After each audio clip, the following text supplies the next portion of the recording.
Hi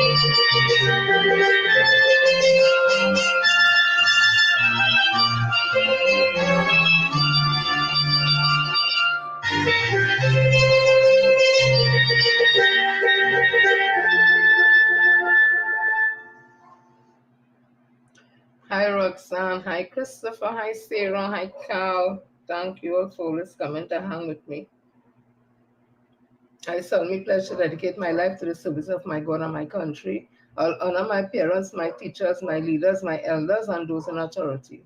I'll be clean and honest in all my thoughts, my words, and my deeds, and I'll strive in everything I do to work together with my fellow men of every creed and race for the greater happiness of all and the honor and glory of my country. Hi, Patricia from out in Virginia. Hi, Miss Yvette. So we started saying, we always have some good news. I see people win counting, yes? Oh, I don't win them kind of thing, boy. So I am seeing, hi, Leon. And only even if them trolls and them come, only left them. They come in every day because they need to get the info and they need to feel loved. Because when they go in the spaces where it's doggy. So they love it when they come here. Let's get real love. So I am seeing that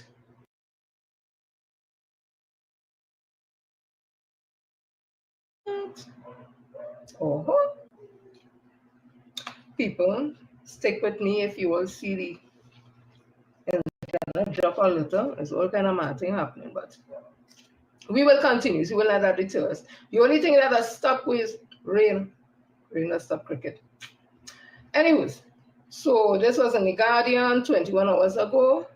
And it says here, brand new motor car for lucky TTPFL fan. So we'll see who is a TTPLF fan. So a lucky 2024-25 Trinidad and Tobago Premier Football League football fan will drive away with a brand new motor car. The TTPFL and the Trinidad and Tobago Football Association are rolling out a revamped league this year to focus on fans, family, culture, and football. The league will kick off December the 6th with a double header at the Phase 2 recreational ground in La Joquita, featuring miscellaneous police and defense force at 5 p.m. Later, the home team, Triminex La Joquita Rangers, will take on Caledonia AIA at 7 p.m. This thing's so excited. The match will jumpstart a period of weekly and monthly giveaways and a period for families to build amidst the rising crime situation, according to Kieron Edwards, the president of the TTFA. This year we have carded a Friday night football, the Reboot Friday football. So Reboot is a sponsor of the Friday football where we have artists. So it will be similar to the Boxing Day and New Year's Day events. I feel like we're not blocking out. We will have artists only on Friday night, and the venue for those would be the La Joquita Recreational Ground and the Diego Martin Sports Complex, where we get the communities to come out. We showcase local talent. We showcase our local artists, our Trini dancehall artists. We showcase DJs and other up-and-coming artists, Edward says. However, on Saturdays, all the Saturdays matches would be played at the Arima Village Room outside of the first week. We will have 2 double headers on the Friday and then 2 double headers on the Sunday. But at the Arima Village Room, that venue is about giveaways. So persons coming out to the Arima Village Room can look forward to lots of giveaways, monthly giveaways of big TVs, big screen TVs, couch set, etc. So once you come and enter by the gate, your ticket goes into a box and we will pull from that box every week. If further noted, that box then goes to a major box where at the end of the season, we will give away a car. So we have the monthly giveaway of televisions, iPhones and Samsung phones and what's not. And then we have the weekly giveaways. So every match day, we'll have National Flour Mills on board, ADM on board. We have FT Car Services on board. We have a few sponsors for weekly giveaways, and we'll have hampers, etc. So once you come and purchase a ticket, you will have a chance to win on a Saturday. This is the push we want to set up for bingo draws, etc. We want to make those games the novelty events. We are going to set up tournaments for e-gamers with a first prize of $10,000. So all the men who like to brag about PSS, come out and play FIFA here. All of this thing sounding exciting. So go out and support. This is let me go back to the top. This is the Trinidad and Tobago Premier Football League. And it is kicking off on the 8th of December with a doubleheader at Phase 2 Recreational Grounds in La Joquita, featuring miscellaneous police and defense force at 5 p.m. and later the home team, Trinmex La Joquita Rangers, will take on Caledonia AIA. So people go out and support La Joquita. It's my hometown, La Joquita for life, La Joquita, that's my hometown. So they go and support it. That is a very beautiful initiative. And coming right after the attorney Curry Marcel's own football tournament at Beetham, that was a success. Let me tell you, sports and the arts could be used to help treat with deviant behavior, crime, and adverse youths. That's what I'm saying. So let me continue. So I see them primary school, listen, football in the air. I see the primary school and all get involved in bacchanal here. Teach them when they're young, So this again was in the Guardian. 21 hours ago, Trinidad primary schools finals get new winners. So Diego Martin Government School secured its first Trinidad title when it defeated Palo Seco Government 2-1 to register their lien on the championship trophy when the girls under 15 finals in the National Primary School Football League was contested in the second match of a triple header at Fatima Grounds, Port of Spain, Tuesday morning. Wait, nice girls win this thing, wait. Let me see. Earlier, Rima Boys RC scored a huge 7-0 or 7-0 win over the International School of Port of Spain in the under-12 boys title match, and later China RC edged Santa Cruz RC 1-0 in the under-15 boys finale. Some 800 persons came out to support their teams at the championship, and the win for Diego Martin came as no surprise. The unbeaten Diego Martin government team played well and had the better of the exchanges in the early part of the match. However, when Anna Marie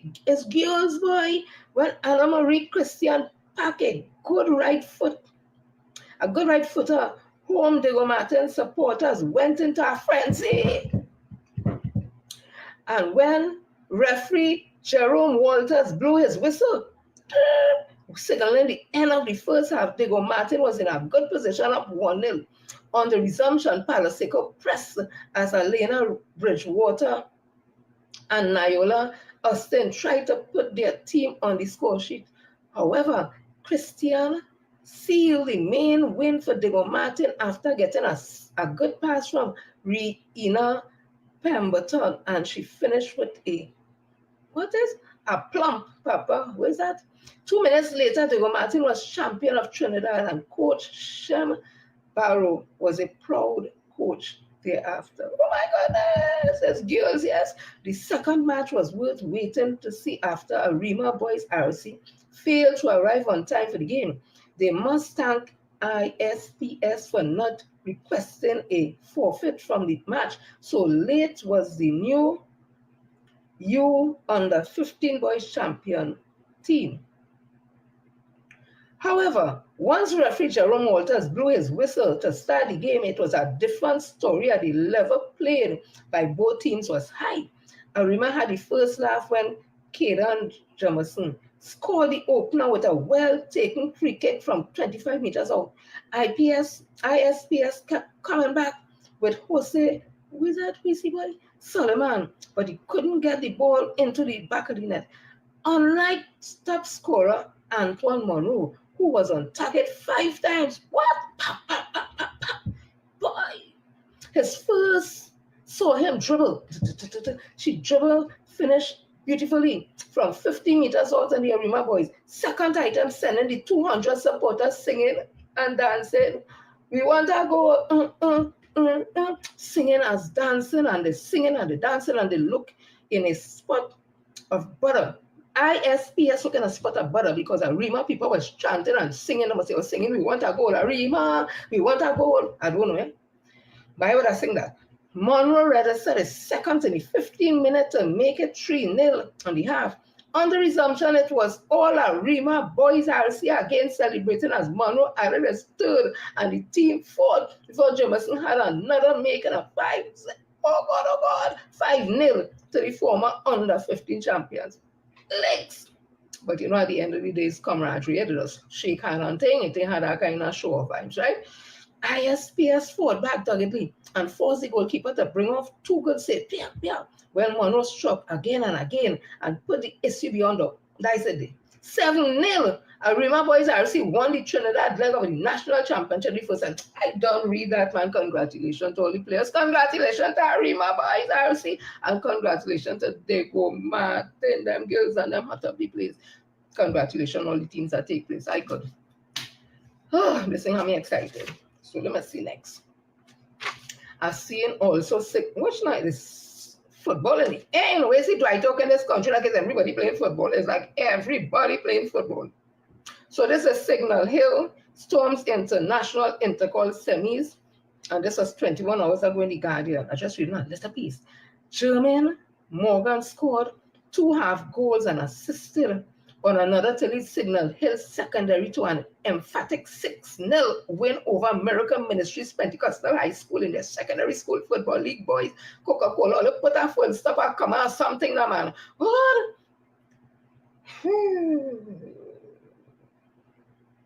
In the football League Boys Coca-Cola National Intercall quarterfinals at the Atto Boland Stadium in Cover Tuesday.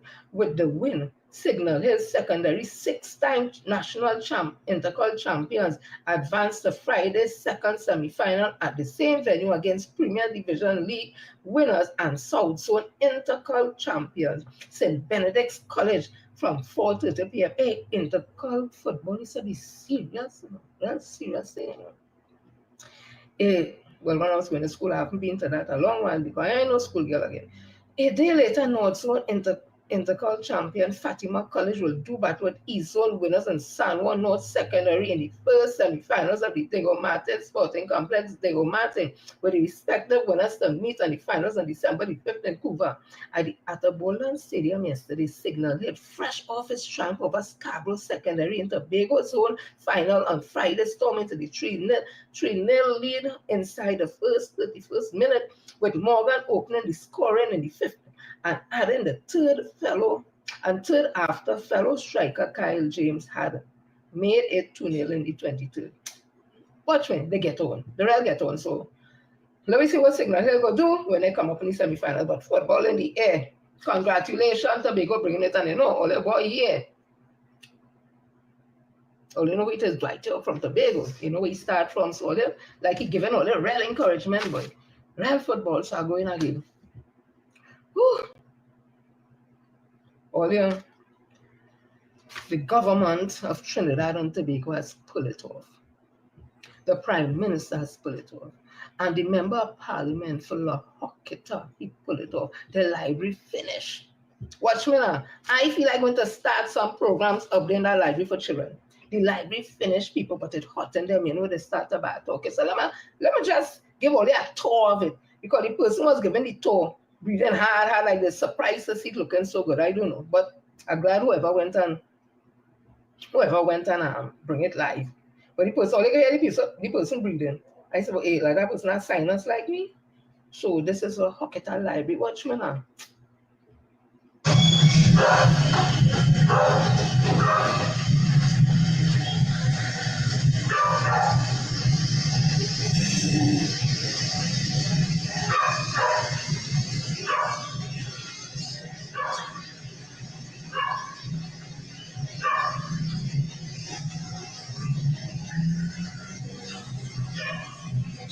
Oh, you watch Belena, watch Belena. That's a lot. Get out, little. Praise God.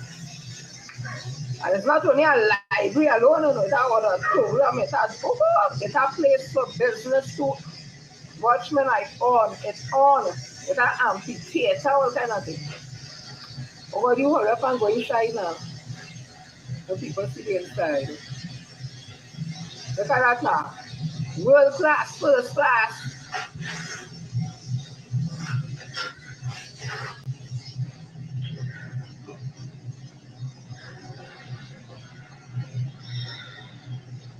Here the person breathing. That person has sinus. Here the person clapping them out.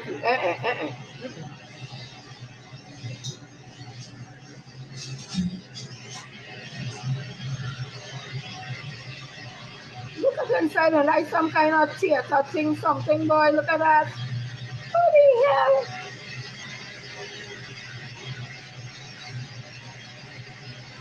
I just won it. It have a next one too.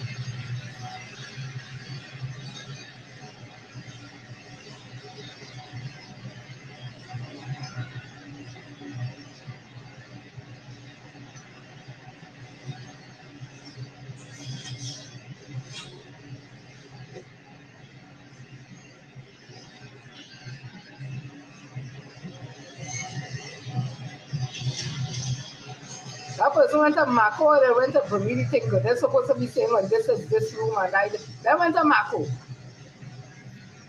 You know when they go to Mako, they want nobody here, because the person is saying nothing more than breathing heavy. They didn't even tell me which room is this, we have to guess what room it is. I feel I have to go up there, and I will go and bring something. But this person ain't talking at all. This what room is that? That's auditorium. Let me see. It's looking backward when I watch it. Let me see. Look at Watchman now. Look at space now. It's not a one-story building, eh? Like you going in the auditorium now or whoever it is.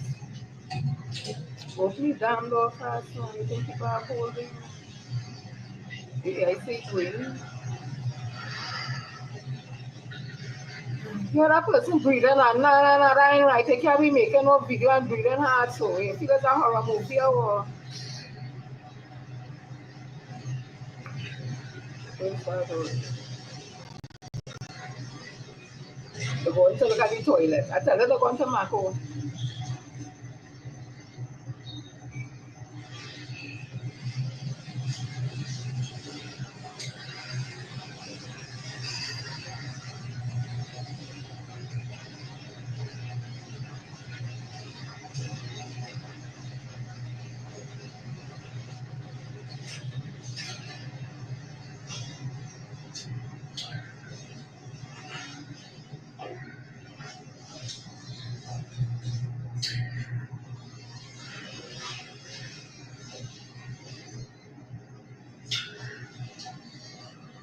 Nah, that person over here. Oh gosh, man.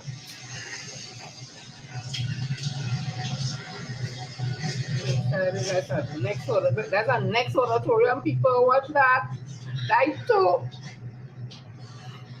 You want to see where the green chairs or some kind of chairs or this one are the red chairs. Watch when a real concept could hold there and there, you know.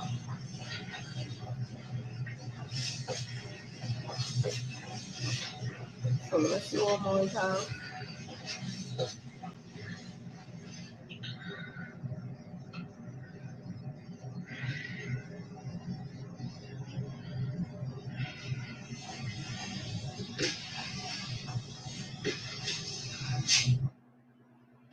Right? So that is a little glimpse there of the La Hoqueta Library. And you know what I start imagine? I think it's the chairman or something of Nales had to come out to defend that boy. The opposition and them all the wicked people, you know. So what all the ones that tell me that library too good for the people of La Hoqueta, for the people of St. Helena, St. Raphael, Wallafield. It's too good for them. So we might just build them library and thing, might just be in Port of Spain and the borough of San Fernando and them kind of thing. It can't go in areas where quote unquote does want to say is at risk and all kind of thing. It can't go there. You know how those that library that alone in your area does lift your spirit, and then when you think about the books there and all the programs they could have there, that could lift and help a generation, man. Nah, well, you find that too good. Talparo, too good for Talparo. Or people in the environs. So let me see what the person from Nallis would have to say. That's what I think about it. The belly swimming pool, I find it too good for Laventel and Beatam, and it ain't good. It's too good for people from Seagull and all them go use it and move and all that. It's too good. All the happy seeing me, as people African descent, some of them, we walking up the magistrate on St. Vincent Street, we walking up the magistrate court, we hand behind me back and we call them, mommy, go and check a JP there for me now. Go and check the JP now. All right, son, I'm gonna go in there. And mommy stand up only crying because she has to look for money. They're comfortable with that image. They ain't comfortable with seeing a Kareem Marcel coming down the steps of the Hall of Justice as a lawyer who passed the bar. They ain't comfortable with them. And the others who would have done similar thing, not only as lawyers, but in Beatam, have a lot of intellectual, that doctor, that all kind of thing down inside it. I tell you, I went that time down there and I shocked. I shocked till me, myself. If it's a church down there, and big thing, you don't want no board thing, big church. It's a grocery, it's a pharmacy. Oh, they got tired. So this is what they like to hear. When we cussing one another, and okay, and them, and African people there, they love that. They want us to be right higher than that at all. And they just get some of our own Negroes to join them in the conversation. So the 19 hours ago in the Guardian, Nallis chairman defends libraries in hotspot areas. They deserve it too, and he's damn right. Nallis chairman Neil Passanal strongly defended the construction of libraries in so-called hotspot areas. He described those who question why certain communities deserve a library as being classist and probably racist. Passanal, who was speaking at the opening of the 42 million La Hoqueta Public Library yesterday, La Hoqueta, long considered a crime hotspot, is the latest such communities to receive a state-of-the-art library facility. In his address to the crowd, Passanal offered or reflected on his speech at the opening of the Diego Martin Library earlier this year. He called for the young Black men who have been drawn to a life of deviancy or found themselves being pulled into that direction to make use of the alternatives being presented to them by the government. He said the backlash was swift, and he found himself the subject of condemnation online, with some accusing him of injecting the boogie of race into what was supposed to be an apolitical event. I came to the stark realization that this was not about race, it was about class, Passanal said, and that's what I'm saying. Because I have Indian people living in Calcutta, St. Raphael, St. Helena, Talparo, Arima, Calvary, and them areas. Okay. It have indigenous persons, and it also have people of Indian descent, as well as people of African descent. The majority of those who were up in arms about the money spent on the construction of the library were persons who probably grew up with the entire collection of Encyclopedia Britannica in their own homes and had received a tertiary education, either locally or abroad, held down decent paying jobs, were able to afford their own laptop and postpaid smartphones and either their own homes or did not have to worry about paying a rent. He said people can't say others should pull themselves up by their bootstraps without providing a bootstrap in the first place. And though the chairman felt class played a bigger role in trying to keep the status quo, he felt there should be a more pointed conversation on race. I always say that I'm ready for that conversation. An honest conversation on race relations in this country, I'm ready. I think the question of race and race relations is the discussion that we must have, you see? Like you'll be listening to me, boy. Passanal said in an interview with reporters after the ribbon cutting, we need to stop pussyfooting around it. You're damn right. We need to address it. A lot of the comments were seen on social media with respect to why are you building a library for those people? Why are you building a library up there? Will they ever use it? Do they have books or guns? It really is about class. It's about a set of people who want to keep another group of people where they think they should be. I totally agree. So you tell me in La Joqueta has 2 primary schools, if I'm not mistaken, up in the south and one in the north. I don't know if the north still, but up in the south. 2 primary schools La Joqueta have. So you have children of school age going there that will be able to use the books. It have a lot of people going to university and studying and all that in La Joqueta. So they wouldn't want to use the library. It have other people for leisure. They love to read. Or they had to do research. They wouldn't like it. And just as somebody wanting to get some info about something and just excited about it, going to the library alone, could encourage it or whatever. You could have book club. All kind of things can happen there. Nobody's La Joqueta and Talparo people and St. Helena and St. Raphael people. Waterfield people. It's poor people. That's how they're looking at it. Them men deserve that. Only build it in town, Westmoreland, and they will feel comfortable. The new facility houses an auditorium, amphitheater, and adult and child-specific sections. According to personnel, as a pilot program, the library will be open until 10 p.m. to cater for those who may need it. When asked what security measures will be put in place to facilitate the late hours, personnel said the question told him that people look at the community of La Joqueta in a particular way, and he would have none of it. Youth Development Minister and MP for La Joqueta, Foster Cummins, said the building was expected to serve as a safe space for residents of the community. He called it a lifeline. For many families in this community, it is absolutely difficult for a student to be able to get the environment they require to study and pay attention to their work in the way they should. Cummins said, apart from the social problems mentioned by the chairman of NALIS, the question of overcrowding and community noise, because of a lot of these units are very close to each other, pose a great challenge to our community. Meanwhile, Communication Minister Simon de Nobrega said the public library was not only works in the fight against crime, but in the larger fight for democracy. When I went to live in La Joqueta, it was back in 1982. La Joqueta had no phase 1 was finishing up, phase 2 was still in the process and all that. We had the single use on the other side. Those had finished and then the others going on. There's a lot of young people was in La Joqueta at that time. And you know what we had? Because they didn't have a lot of stuff as yet in La Joqueta, because as I said, it wasn't finished as yet. All the phases wasn't finished as yet. We had Best Village. Thank God for Miss Roach, Miss Glenda Roach.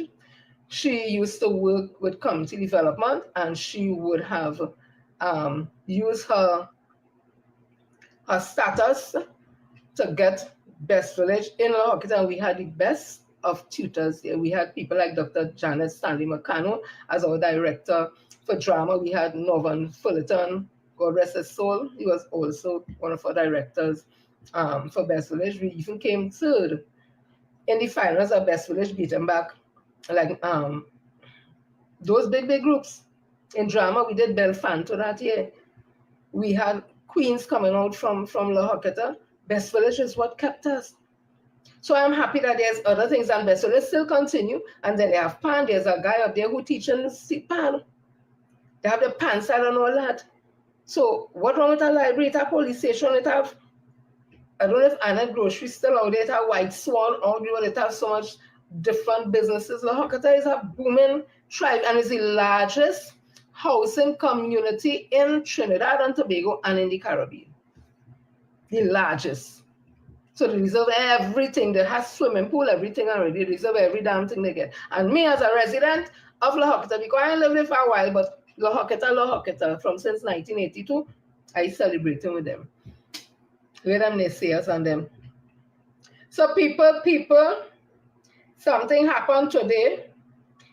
So all talking and the cussing and all who was advocating. People like Mr. Wenders Eversley, who always stood with us in the fight. Comrade Saunders, Comrade Davison, and so many others, Comrade Nixon Kalinda, and all the others, Comrade Coffee, and so many others. It is finally going to happen. Leroy Batiste and them feel they could not have the national PSA election because it was supposed to have been December the 14th this year, and they were to put certain things in place prior to that, and they didn't do it. But the Constitution said if it don't happen, you know, by the time that the Constitution said you have a 90-day period after, so that would be for March. So today people, they had the conference of delegates meeting of the PSA virtually as usual, because he don't want to talk to nobody face to face because he's afraid confrontation. That will tell he's a little wisp. He's a punk as a bird, PITCH. He don't want to meet with members. He's spending their money, but he don't want members to come and PSA to have meeting. So he want to have it on the virtually so they could log out people and throw them off the live. Anyways, so today was the General Council, the Conference of Delegate meeting, and the date for the election has been announced.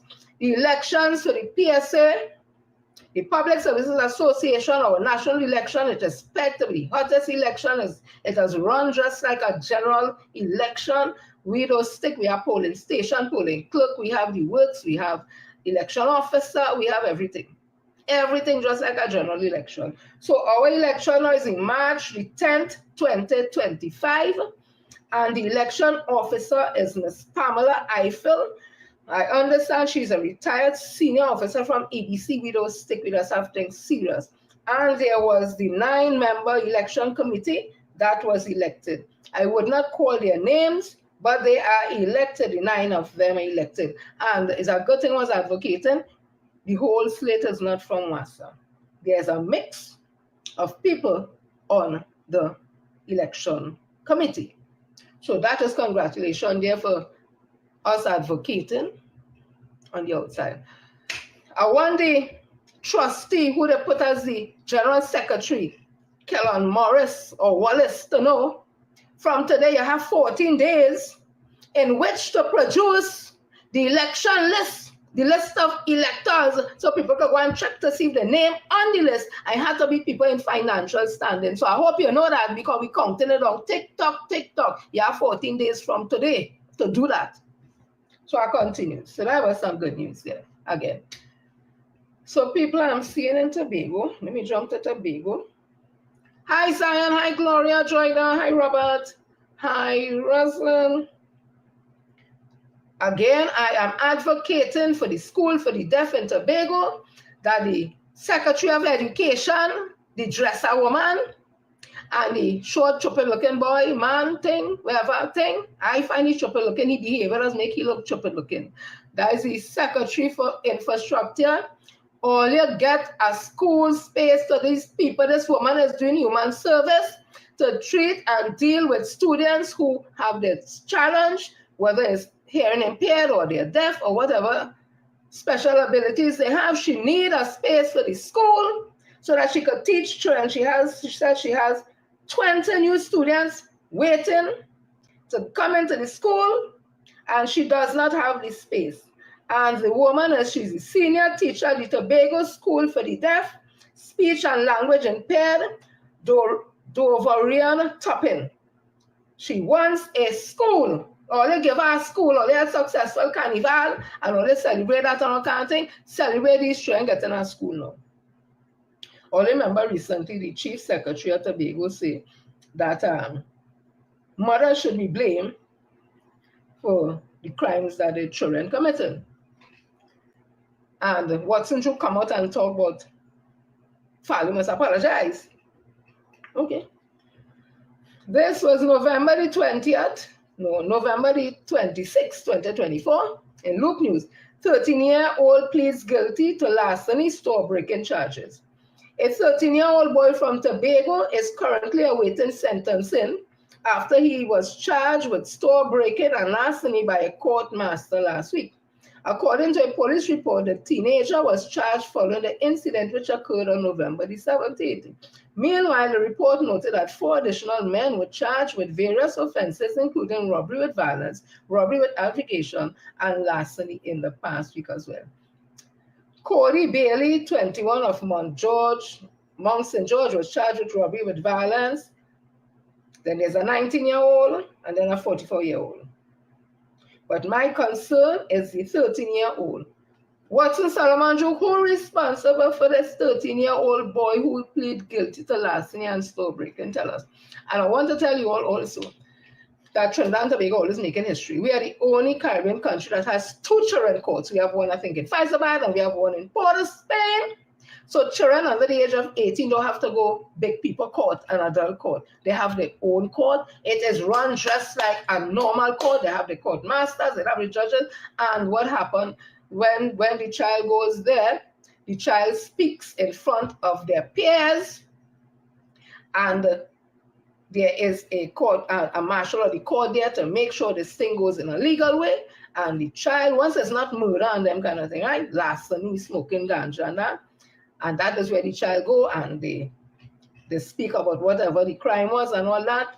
Member of the peers, they would come up, again with the direction of the legal officer who is there in charge of the court on what type of quote-unquote punishment that child could, that child will be, they would recommend.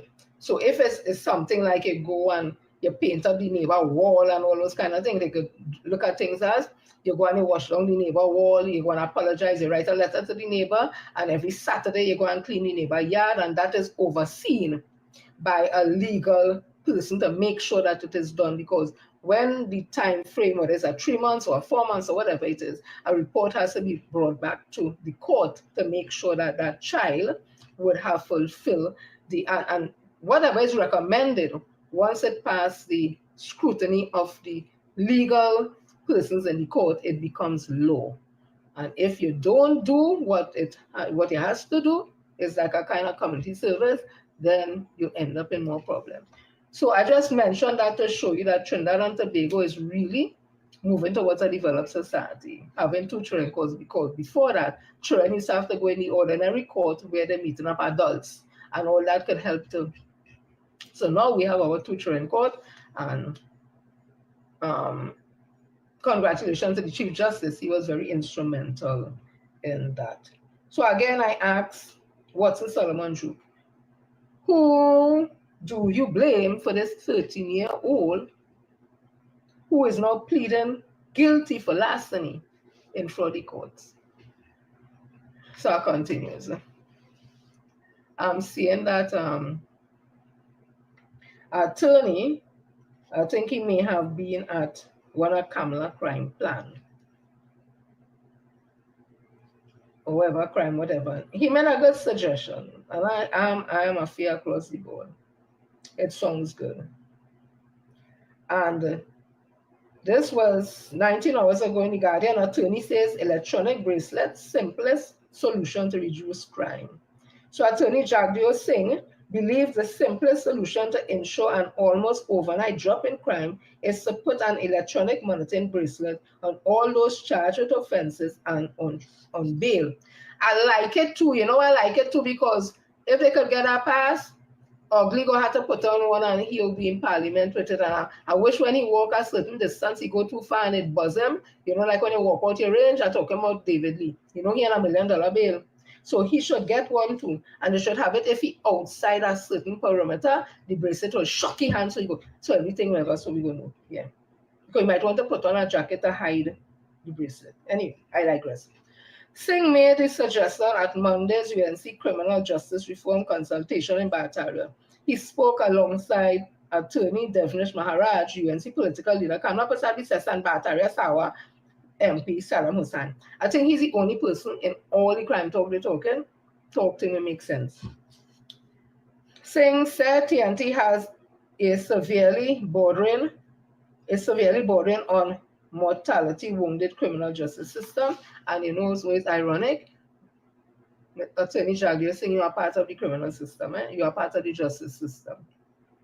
Where just now recently, what happened with the police and them and wherever, you are part of that. So we need only to look at what's happening in Haiti to understand if we don't fix the system, that's where we are heading. And again, sir, I want to stop to tell you, lawyers and judges are part of the system and only need to fix certain things in that system too. White collar crime is crime, serious crime too. Not only street crime, but only need to fix whatever the hell is happening in the judicial system also. So I'm going to stop where you bring up the idea about the bracelet. I'll leave it there. Because you start to go a certain way that you're moving as if you're a layman and not knowing what's going on with lawyers and the courthouse and how things does go, right? So I leave that right there. But I like the idea of the electronic bracelet because I could see ugly in one. So let me continue. I see Soca Warriors is to get a test in our friendlies. They're going to play in Qatar. And for the short time that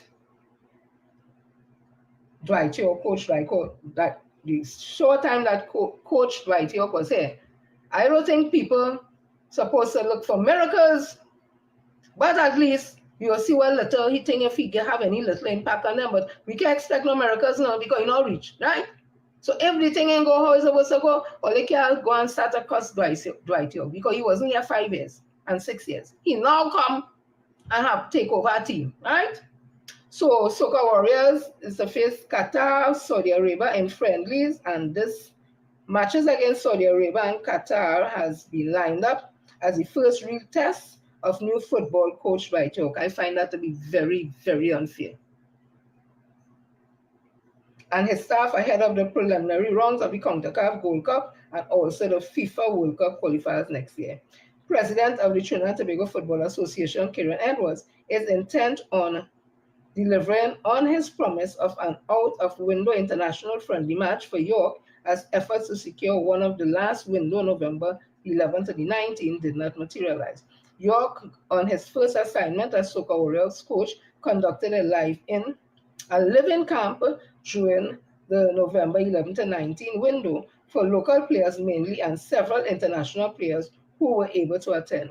However, with no international friendlies match lined up, he embraced the opportunity to engage in a get-to-know-you session between players and staff members. The team took on TNT Premier Football League campaigner Defense Force in a practice match and won 1-0 last Monday. After a week of constant negotiations, Edward is close to confirming the matches, which he said will be played abroad. We are looking at Saudi Arabia and Qatar for those games in December.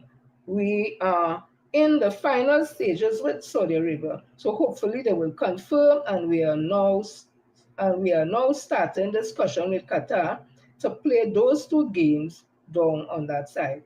If Saudi Arabia confirms in December, then both games will be in December, Edwards explained. The matches are expected to be part of a larger initiative to ensure the entire country and the wider diaspora are on board with the TNT team when it contests the CONCACAF Gold Cup qualifier in 2 matches against Cuba in March next year and later in the team's 3rd World Cup qualifier against St. Kitts Nevis at home in June. So the team had its first camp. We've had the camp in the last window, and we are planning a few out-of-window games. The first game home will be the match window for the Gold Cup prelims, and we are looking at different ways to push. So people, things heating up in the football world. Dwight York is here. And I hope people don't have unrealistic expectations, but to be realistic and give Dwight York and the team that support. And if things ain't look thing, not to start to cuss Dwight York. Yeah, we standing ground with him and we holding the fort with Dwight York and the Soca Warriors. So let me continue. So I'm seeing here that TT Post, hi, Miss Gloria, TT Post 8 hours ago in the Guardian, the management of Trinidad and Tobago Postal Corporation, TT Post, says it has extended an official invitation to the Trinidad and Tobago Postal Workers Union to commence formal negotiations. In an official statement, the company revealed that it had sent the invitation for wage talks on Monday, November the 25th, 2024, and that they are set to begin the negotiation sessions in December the 2nd, 2024, pending confirmation from the Trinidad and Tobago Postal Workers Union. For the past several weeks, TT Post workers have been protesting and calling for the commencement of salary negotiations. In the media release, TT Post noted that these negotiations will focus on the collective bargaining period of 2011 to 13, 14 to 16, and 17 to 19. These sessions are expected to continue over the following weeks to allow for thorough discussions and consideration of all matters.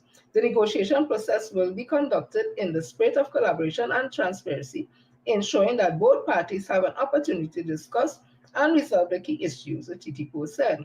TT Post also said it is confident that through cooperative efforts that they will achieve a successful and equitable outcome that benefits all parties involved.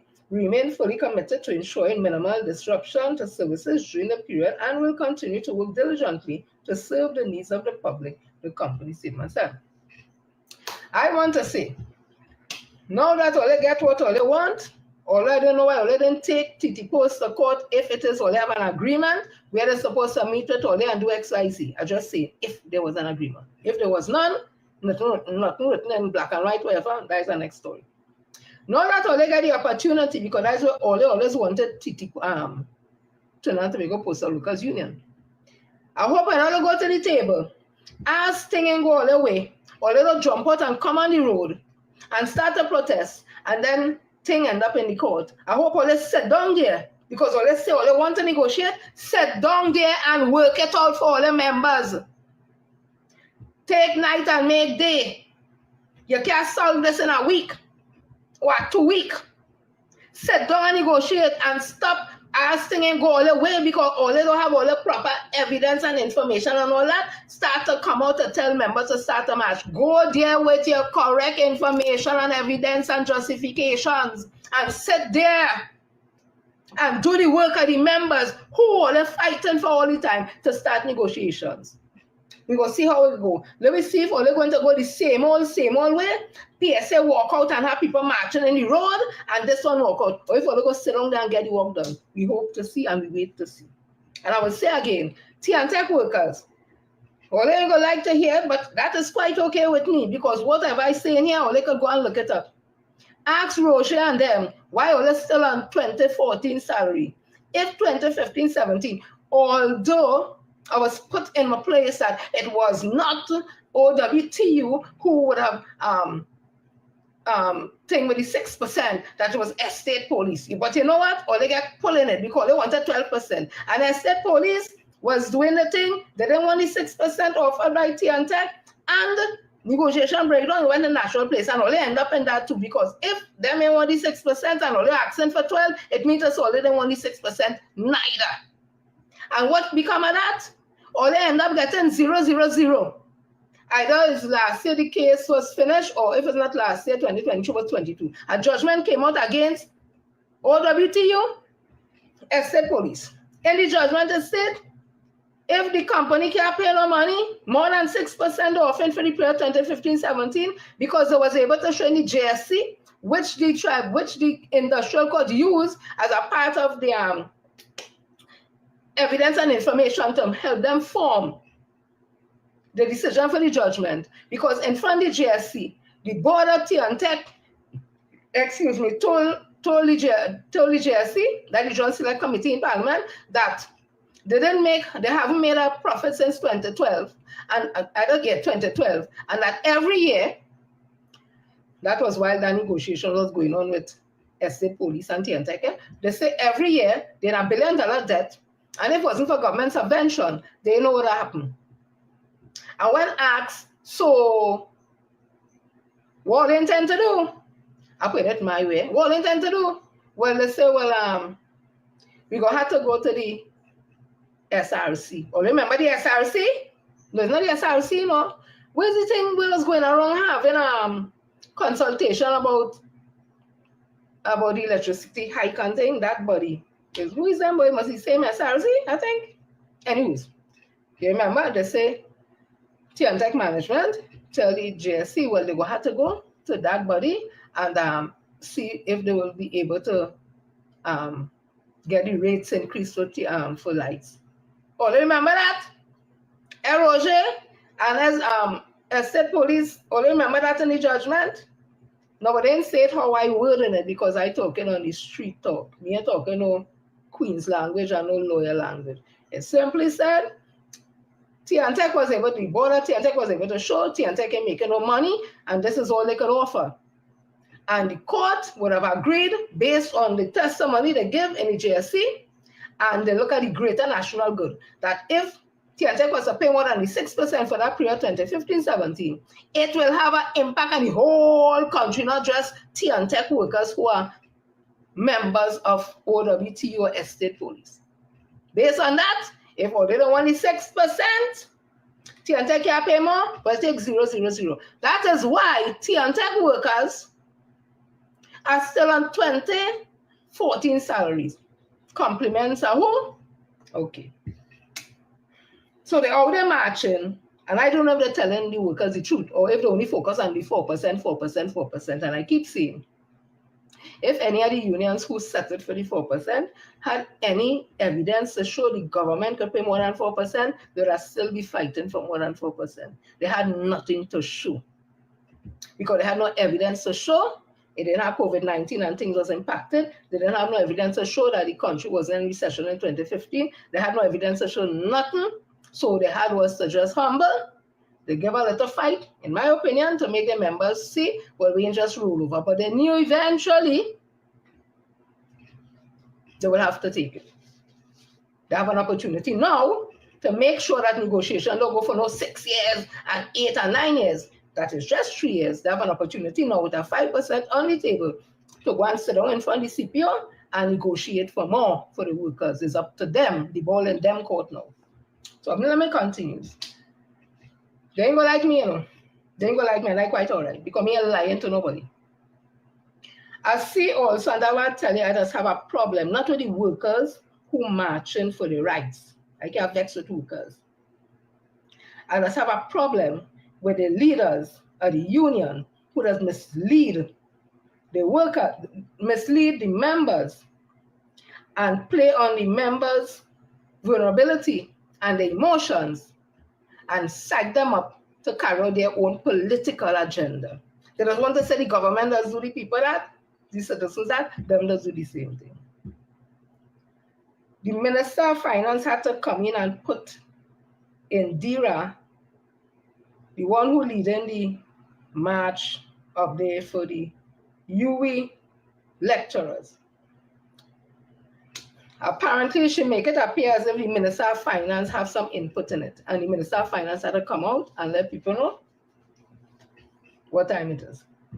So Ember tries WIGOT UNC for misinformation on UE negotiation. This was 19 hours ago in the Guardian. That's why I just have a problem with the matter earlier. Finance Minister Ember has criticized the West Indies group of university students, university teachers, and WIGOT, and members of the opposition for disseminating misinformation regarding salary negotiation for academic staff at the University of the West Indies. In a statement issued yesterday, Ember clarified that the government is not the employer of UWI staff and therefore does not negotiate their terms of employment. Well, you hear that? Unlike public officers, all public officers or employer is the CPO, because as a public officer too, but it's really Minister of Finance. You hear WIGOT who marching, them employers, not the Minister of Finance. So we continue. Last Friday, Ember made a statement about the wage negotiations to UWI St. Augustine staff members, saying if the government acceded to their demands, it could cost taxpayers 701 million in back pay. We got President Dr. Indira Rampasad, who I believe is of UNC. Them just show the hand because she was up on a stage in the crime talk with UNC. We got President Dr. Indira Rampasad, and I can have an opinion. Later that day, accused Mbut of negotiating in Parliament. She also went on to accuse the Prime Minister of playing politics, football with the matter, and urged him to put an end to the plight of staff. During the opposition news conference on Sunday, Couva South MP called on Mbut to take wigger wage dispute of the industrial court. I spit him out. He does look like he had been wrong before he go to Parliament. Embarrassing. An opinion again I'm having. During the opposition news conference on Sunday, right? During the opposition news conference on Sunday, Couva South MP called on Mbut to take wigger wage dispute to the industrial court. And he know very well the Minister of Finance can't do that like how he did with PSA. He knows that because the Minister of Finance is not the employer of them lecturers and teachers who marching. But yesterday, the Finance Minister said government only responsibilities allocate funds, including 79 million in back pay, and an additional 12 million annually for recurrent expenditure. He added, government also allocates funding to the university that exceeds 500 million annually. Let me read how much money they get in now. The Minister of Finance said government only responsibility is to allocate funds, including 79 million in back pay and an additional 12 million annually for recurrent expenses. He added government also allocates funding to the university that exceeds 500 million annually. He emphasized that the UE administration is the employers must manage negotiation and resolve disputes internally. Mbut rebutted claims that the Finance Ministry could intervene or escalate matters to the Industrial Court, citing Section 2, subsection 3C of the Industrial Relations Act, which explicitly exclude university teaching staff from being classified as workers eligible for such recourse. The Finance Minister also expressed disappointment with what he called the opposition lack of understanding, noting that they should be familiar with the legal procedural framework governing these matters. But in an immediate response, the Wigger president said the government could play a major role in ending the dispute. And you see how they like confusion and bacchanal? If it's that Indira woman, if in the Act, Industrial Act, the minister always not a part of the Industrial Act where the minister could intervene on their behalf. All the issue has to do with administration in UAs or the employer. Why must the minister go and insert himself in an issue that if it goes south, or they go still go and take it back side to court, citing the same thing when he now cite? You see the wicked? And again, you hear who saying it, not the members of the Wigger, you know, the president of Wigger saying that. It's the government. It is the government that must release the funds for any increases in salaries for workers at the University of the West Indies. It is true that the University of the West Indies is our employer. I also said that. That's no secret. However, the employer has to engage the government, whether through negotiations, dialogue, or discussion, as the government controls the fund necessary for salary increases. She questioned, if not the government, then who is responsible for moving the store negotiation forward, since UWI principal had no control over finances. So the question is, who is she supposed to engage in? Who is she supposed to negotiate with? Because we can't negotiate directly with the government. Damn thing you should have find out first before you went and start a match. Find out exactly who it is, could intervene in all the issue. Not now. You're looking at who all this. So all that time, all the matching, all they don't know who can help all. If the government is supply the funding, wherever UE administration settle with all you, and the government had to fund all you, how does the government have to get involved in that? When all the negotiating with UE administration. You should have all that info first, and I would tell all you again.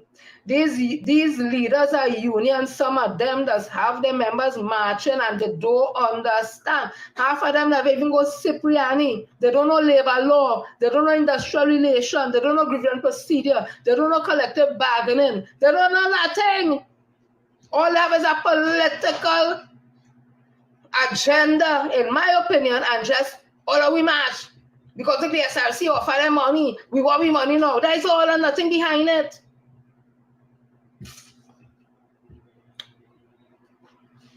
Let me continue, eh? Yeah. So Kamala don't want the money from the SRC. Kamala want the judges to get the money. And I want to ask you, why you want judges alone to get the money? Why you want the other 900 public officers to get the money?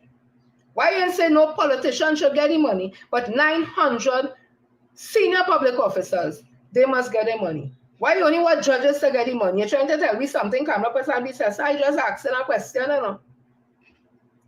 So Kamala, this is in Guardian in 19 hours ago. Kamala rejects salary increase for politicians, call for judges to benefit.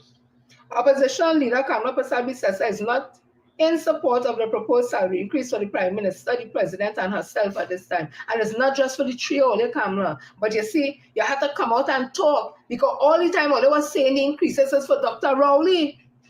But now you have no choice. But you're bragging somebody else. It's not for you alone.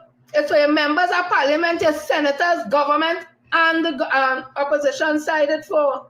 But you had to come out and say something, because all they was pegging it like it's Dr. Rowley's salary alone. So you had no choice. You get back in a corner, you have to mention it's for yourself, the President, and the Prime Minister. She, however, said that the 120th Salary Review Commission report proposed salary hike should be given to judges and public servants. Persad-Bissessar was speaking at the United National Congress Criminal Justice Reform Consultation at Battery on Monday. So she said public officers. Okay, I get that one. I'm big enough to say I get that one. So she waited for the judges and public servants. Okay, I get you.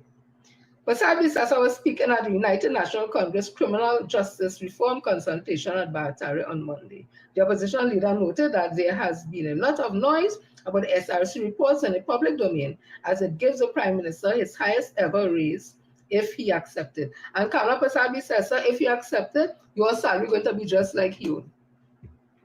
How about Kamala stop playing games with people now? If by chance this goes to Parliament, already debate on it and it accepted and only vote on it, Kamala, your increase will bring you just up the salary of the Prime Minister. So, Kamala, man. Just because I give you a little blind because they did mention public servants, you ain't going to get several from me, you know. Yeah? You're just playing smart with foolishness, because whether all they don't want it and all they vote against it and all they want it, Kamala, if it should pass, all they get in it still. And all they're not going and say, Salary Reviews Commission, don't give me my money, you know. I want my old salary from 2013 or 14. You're not going to say that. Barry and them ain't going to say that. Wait, Ugly ain't going to say that. Khadijah ain't going to say that. They ain't going to want their money. So stop playing smart with foolishness, right? So I'm leaving it there right now with this SRC and Kamala and she don't want to take the money and all them kind of thing. And I'll say again, the SRC, the members wasn't handpicked by Dr. Rowley. The SRC is a creature of the Constitution of Trinidad and Tobago. The President, on consultation with the Prime Minister and the opposition leader, is who would have selected the foreman board, I think it is, of the SRC. So it's not the Prime Minister pick the SRC. The President, the opposition leader, and the Prime Minister. So if you only want to zombie people, zombie them 3 people. Excuse me. And again, as I said, their job under the Constitution is to do just what they do. If them do their job and the unions didn't do their job, for the members, you can't blame the SRC who doing the job for the 900 senior public officers who under the purview from under 235 entities. You can't blame them for doing the job. You might not like how they do it, but they're doing the job. They were constituted to do it by the constitution of Trinidad and Tobago. Right? The unions is a separate board of public officers. They were voted into the executive position to go and sit before the CP on our behalf to negotiate with terms and conditions of employment, and they dropped the ball. That is why today we get a 4%, but not public officers, because the liberties say, hold we belly, ban we belly until next year. And then when UNC come in office, we go get 10%. A set of lies. More lies and more lies. And if UNC come in office, well, he go and sign for the 4%. So he pressuring me because the UNC is his party. And he believe, in my opinion, if they win election, God forbid, that he will get a post, probably Minister of Labor. And then when he becomes an employer now, what are you going to do for the employee? You go get the best for your employee when you're inside there and seeing, now we can't pay that money, you know, because, watch me. They can't get that, and look, this one has to get that. When you see how the thing going, you know, you're back and ball now, they really can't get that. You're on the outside, so you go talk about that shit. When you're on the inside, there's a different story. You go get responsible all of a sudden. No, with the 9%. We said 10, you know, but all they got to happen them people. All they go with people who just lie. So let me give all a little history with this thing with Kamna Prasad, this session. So Indira again,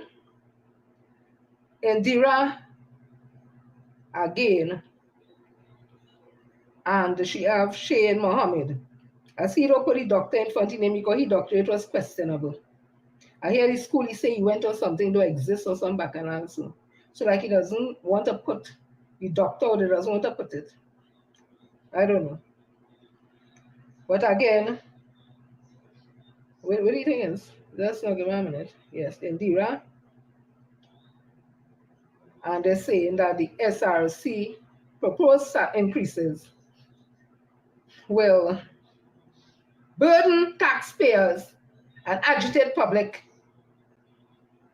economies, right? So this was in the Guardian 2 days ago. If the proposed pay hike by the Salary Reviews Commission, SRC, 120 reports are implemented, taxpayers will face a significant financial burden, while trade unions will intensify calls for fair wages. And again, Indira Rampasari, like she named, Indira Sajuan, economist Indira Sajuan. So I don't think that is the same one. Look, if she name is Indira, to that the one in Wigot, and if it's not, she will. But this is the reporter, me and Christendom. Another reporter who, again to me, them appear like them does politically aligned.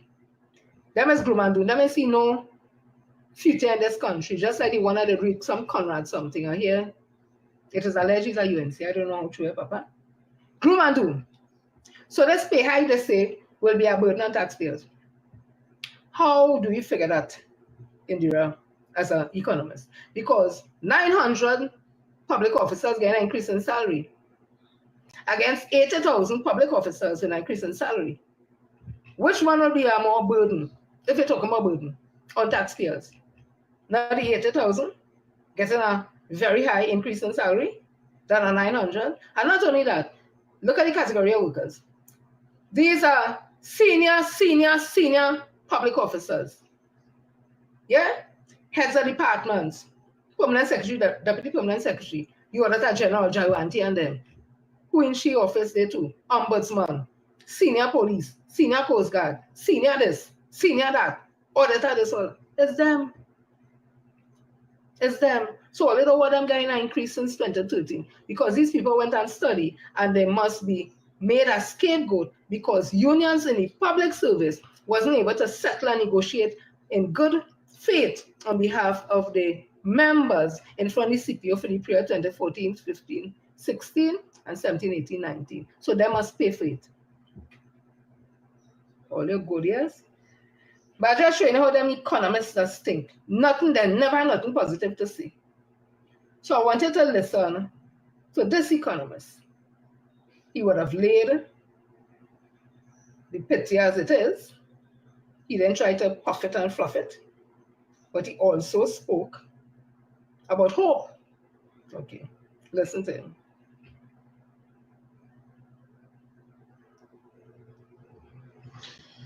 Right, so with Trinidad Tobago Time, you can hear just to break down some information I've noticed in the public domain where persons, my colleagues in the economic field are saying that the economy is the worst it has ever been, the non-energy sector, and so on and so forth. However, let's give it facts, because it doesn't matter what your opinion is, you can't ignore the facts. The facts are that whilst, yes, the energy sector has declined in real terms, the energy sector has declined in real terms by $21 billion, $21.5 billion in real economic terms from 2015 to 2024, right?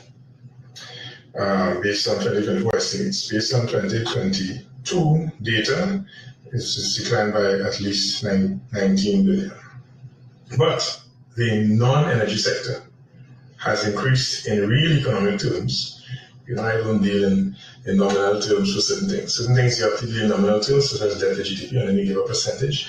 But in terms of the level of GDP, the 2015 figure is 6.5% less than the 2024 figure. So the 2024 estimated figure is $6.56 billion more than the figure for 2015. What does that mean? It means that 107.98 billion is the output for 2024 expected within fiscal years here, and then you have 101 billion for 2015. So now, what is the reality here? The reality is that the non-energy sector has been growing. The energy sector has been declining at significant rate, and we know why. This has been a historic issue in our country. However, the non-energy sector is growing. What does that mean? It means that you have to assess the performance of the non-energy sector to determine if the economy has a good platform for continued growth. Because the energy sector, we depend on available supplies of oil and gas, and then of course we have to process it. But in the non-energy sector, we control, because we participate in the non-energy sector. Our families, our business entrepreneurs or business-minded persons in the country, they are the ones that focus. Now, once we move to the point where every family focuses on entrepreneurship, it means that this decent, moderate growth can continue in the long term. All right? And then what is our task as a society? To continue finding markets for products made in Trinidad and Tobago, for services that originate from Trinidad and Tobago. That is the challenge of this generation of citizens, to continue growing brand of Trinidad and Tobago. Now, so it is very important to address that when we say the overall economy has grown, we mean it has grown despite the decline in the energy sector. So whereas the energy sector output in terms of oil and gas and petrochemicals has not been doing well, we know this for sure as a fact. You understand? The rest of the economy that is not involved in the energy sector has been pulling the economy along. So this is really the first time in our nation's economic history as a nation where we find that despite significant declines in the energy sector, the economy is growing. That is good news. That is good news, because from my days studying at uni and then even before, what we knew as a nation was that once King Oil has a problem, we are afflicted with the disease of economic decline. But what we found now is, despite experiencing significantly low output in terms of oil and challenges in terms of gas, we have been able to continue our growth. This is positive. And this is positive when you add the fact that we've been able to grow out of a pandemic and grow beyond the output level in the non-energy sector from 2015 to now, where the prices in 2014 and so on were $100 plus a barrel, and output was higher. So what has been the adjustment that the economy has made? Number one, the government recognizing that the old mechanism of selling to the east coast of the United States won't work well going forward. So as a result, the government changed its focus and looked to Western Europe, looked to the Far East. You have the Japanese and Korean market, you have the other markets in Western Europe. And you have no opportunity to sell gas at higher prices, which allow for a higher net back price, which gives us more revenue. That is in the energy sector. In the non-energy sector, what has the government focused on? The government has focused on, and you heard it even when persons who typically would criticize the government because of, I guess, the obligation to do so, they find it difficult to be critical. In fact, they are actually praising the government's performance in the non-energy sector. So therefore, it's not even left to have Kobika to tell you that the non-energy sector has been growing. But what I can tell you is that despite what I saw an a colleague economist of mine publish recently, that the economy is at the worst that it has ever been, and I want to disagree, because the non-energy sector has grown the economy to the point where even where there are declines in the energy sector, the non-energy sector has pulled the economy along post-COVID, and the non-energy sector is, based on 2024 figures, better than it was in 2015. Now we have things to continue to do. Trade must be a focus, all right? We need to make sure we have efficient mechanisms to get our goods out via our ports, because if there is any disruption there, it disrupts our opportunity to create more jobs at home, our reliance in terms of our export partners and our export markets, and of course, to get inputs into manufacturing, which continues to preserve and grow jobs in that sector. So the challenge is there for us, Trinidad and Tobago, to continue this growth. No longer are we reliant on King oil. Whilst we'll be grateful for any lift in our fortunes in oil and gas, we are no longer heavily, permanently reliant on that, and we are increasing our share of non-energy sector performance. So I want to say to my colleagues, let's look at the facts when we make criticisms so that they can be objective. All right? So you have a good one. And all the best to those who are pulling us along in the non-energy sector. And just to say, I myself will be doing what I believe is my part in terms of national service by carrying some product samples from Trinidad and Tobago to see if we can get access to a new market in West Africa, which is sandwiched between Ghana and Nigeria.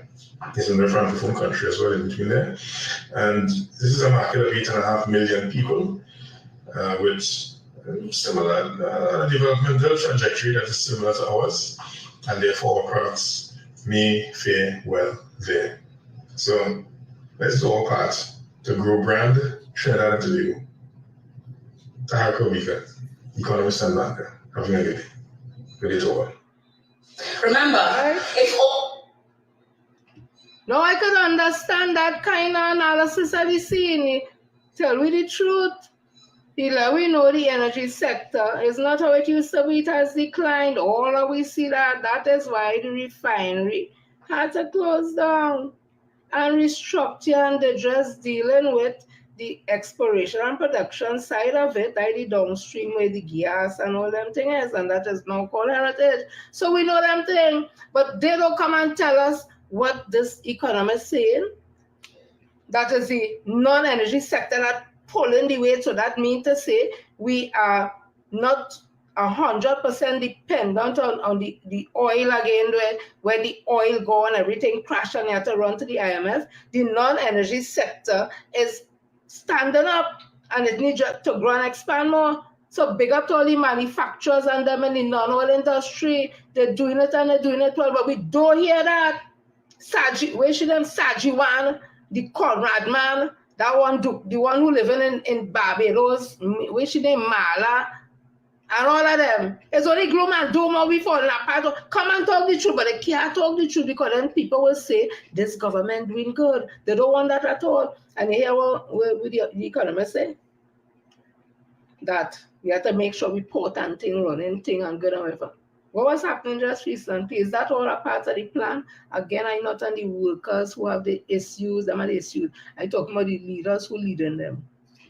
The man who before the court in America, it is alleged, based on what the thing I see here, for sexually touching a woman private part and pulling she boobs and he take out the PE and all kind of thing and everything. That's who leading them in this. Yeah? Okay. I just wanted to play that. It's interesting I saw that the senator, because everybody know, again, and we here talking the truth, we don't hide from that. Senator Obika was a UNC up until,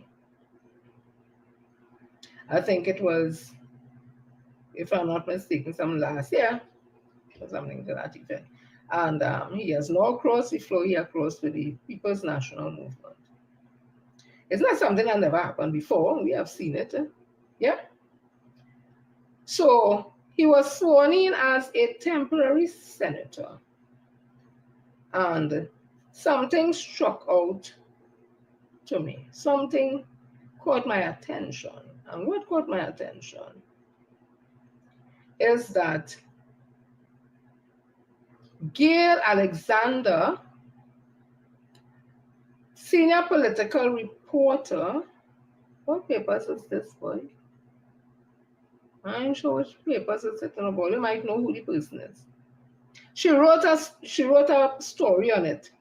And in it, this is how she describes, because Senator Obika, will be shaking people's hand and thing and whatever. And when it reached to Paul Richards, Senator Paul Richards, who is an independent senator, she described him as, I want to get the exact place. Ting, ting, ting, brown. And brown, ting, ting, ting. And too soon, and too soon. Just see the thing, and when you come back to it, you just can't find it. I go find it. I'm going to go back and take my time. And then because I want to be saying, oh, no, because I'm telling you, opposition, right. I'm taken aback that Gail Alexander, this senior political reporter, would say that after Nandial shook opposition Senator leader Wade McCann and that of independent bench leader Dr. Paul Richards. I didn't know the Senate independent senators had a leader. All I know what that means with this person put here. That had to be a mistake, because if it is true that Senator Paul Richards is the leader of the independent bench, well, the independent senator is not independent. It means to say that he will lead the conversation and the talk and the vote how they want and all that. Independent means independent, how they have a leader? So it's either Gail Alexander make a mistake, and if she make a mistake, she should know better, and as a senior political reporter, you making that kind of mistake. And if it's not a mistake and it's true, how could Senator Paul Richards, an independent senator, be the leader of the independent senators in the Senate? Then that is not independent no more. That is bias. In fact, I buy horse. Because it means to say if he's the leader of the independent bench, he will influence them how to vote, and all they know, he ain't like paying them at all. That's my opinion. So I don't understand what's happening here. So we need, the media needs to be careful. And again, I remember the question or the statement that Minister of Finance made comment, but when he said, the media is working to help a weak UNC. TV6 used it as a people meetup poll, and 78% people agreed with what the minister said, that the media is working with a weak UNC. Because if Gail Alexander is the senior political editor or writer in the newspapers, and she put that Senator Paul Richard is the leader of the independent senators, and she heard, it means to say she ain't worth she salt as no damn political reporter, because I could be more political reporter than she. And if is the truth she right, when did it happen that Paul Richard become the leader of the independent bench of senators? People, we're into some interesting times, and we have to keep our eyes open, keep our ears open, and don't just hear, we have to listen. And we have to see these things and point it out, and don't let these things get out of hand. You can't have no leader of no independent senators, because then they're not independent. Best them just join the opposition bench and leave it so. All right, so I continues. Now, Kamla Prasad Bisesa, I'm going to read this what Dr. Devan Maharaj wrote. Oh God, watch me now.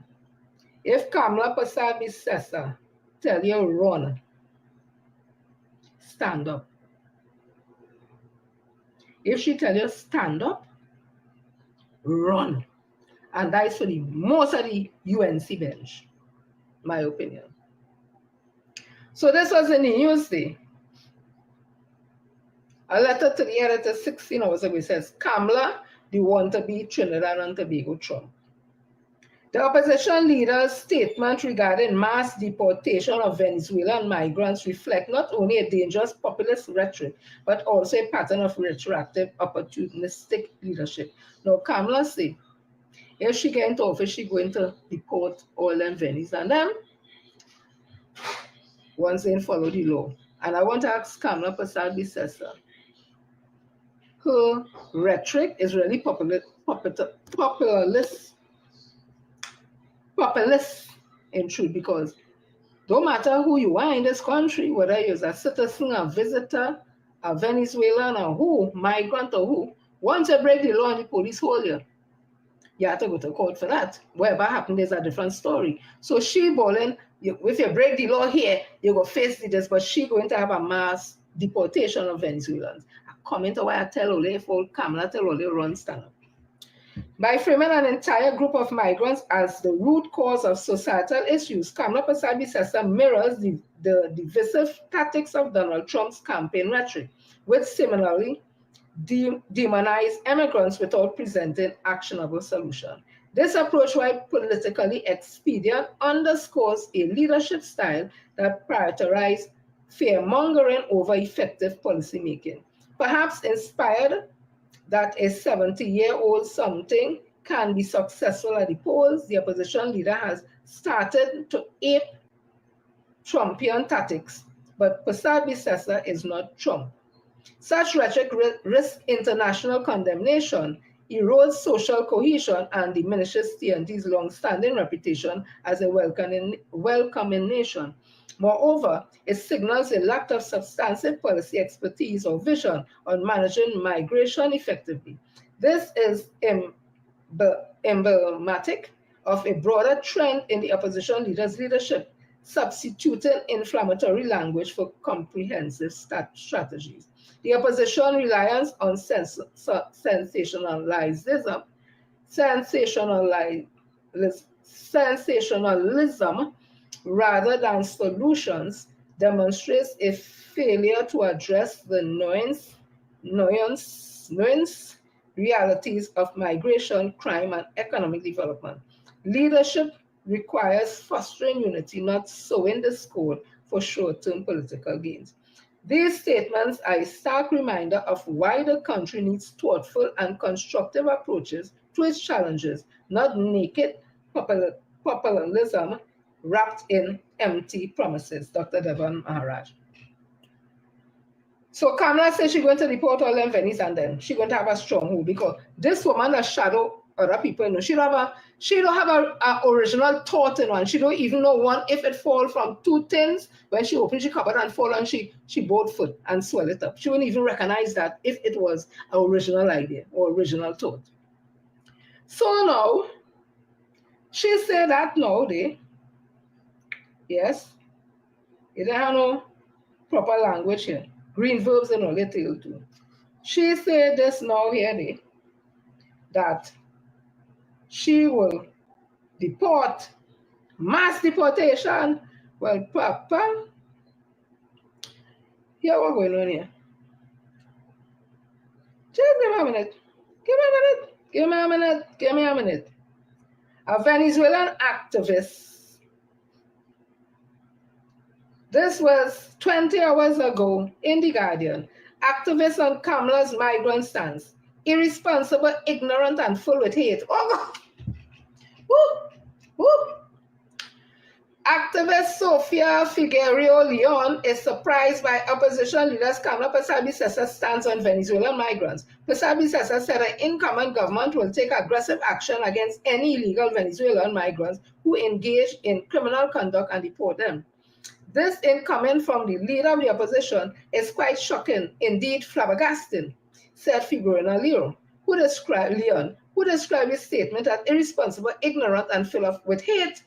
Nothing is further from the truth, she said. However, the activists admitted that a migration policy is needed for refugees and asylum seekers. We don't have no refugee and no asylum seekers. Please don't try to bring that in anything. We have economic migrants. Don't try to bring in, we have no laws for no refugee and no asylum seekers. Because when they put it so, it means to say them entitled to everything that the citizen of this country entitled to. No. There's economic migrants. They come here, they work, they pay whatever tax, whatever, and they work for whatever time, they go back and develop themselves, right? We got so. Coordinator of the migrant support group, Angie Ramlarine, supported Persad-Bissessa's stance, adding that any migrant who supports committing crimes, whether here legal or illegal, should be deported. But that goes without saying. Why do they have to say that? Okay. But just as she wants to take those very strong measures, which are very admirable, I think before we can even get to them being here, we should examine how they are getting here. We have people going and coming. Venezuela is Tobago, you know, she said. Ramlarine said she works with migrant children to ensure the upcoming generation is not perpetrators of crime.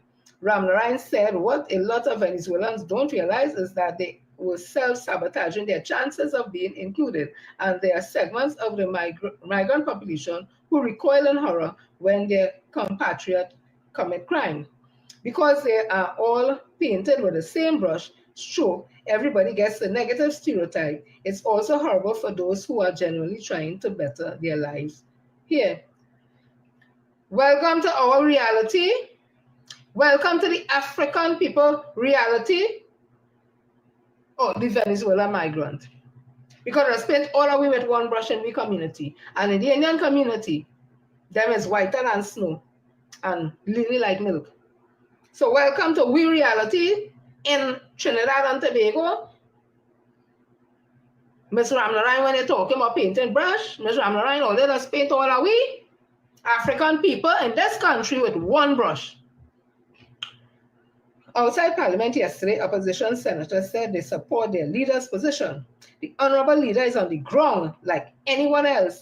The people are reporting the conduct of these Venezuelans. Senator Wade Mark said, oh God, I can't wait to finish read this. Senator Damian Leiter pointed out that not all illegal immigrants are committing violent acts. At the end of the day, we already have a serious crime problem to deal with even with our own citizenry.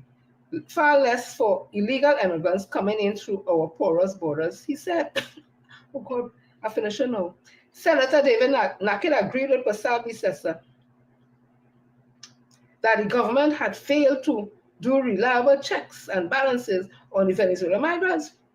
We don't know if it is 70,000, 200,000, 300,000. They cannot be accounted for. We don't know who is in the normal economy, the underground economy, the shadow economy. We do not know, and that is a fact. He said, Naked said Pasabi Sessa wants to keep our people safe, including Venezuelans who are registered to be here. Well, the activists, the Venezuelan activists, have all right to be confused. All remember Carla Pasabi Sessa who want to deport all of them now? All remember this? All here. Let me get it here. 2024, Kamala say if she get back into office, she deporting all them Venezuelans, and then 2023, May 2023, in azpnews.com. Give Venezuelan basic rights in Trinidad and Tobago. It has been close to 4 years since thousands of Venezuelans have been legally allowed to work and live in Trinidad and Tobago, and they are yet to be fully integrated into all aspects of local society. Political leader of the United National Congress, UNC Kamala Persad-Bissessar, is calling on Prime Minister Dr. Rowley to ensure that migrants' population have access to basic rights as Trinidad citizens, such as education, healthcare, banking, as well as paying taxes. The time has come for us to treat all of our brothers and sisters who have come here from Venezuela like fellow human beings deserving of respect and equal opportunity, she said on Monday at the UNC Forum. She has previously raised the issue of access to education last Monday night at the UNC Forum at the Gasparilla Secondary School. The opposition leader spoke on the issue relating to the Venezuelans, saying they continue to face exploitation, discrimination, and denigration. I plead for the children because the child is not responsible for where they are, Persad-Bissessar said.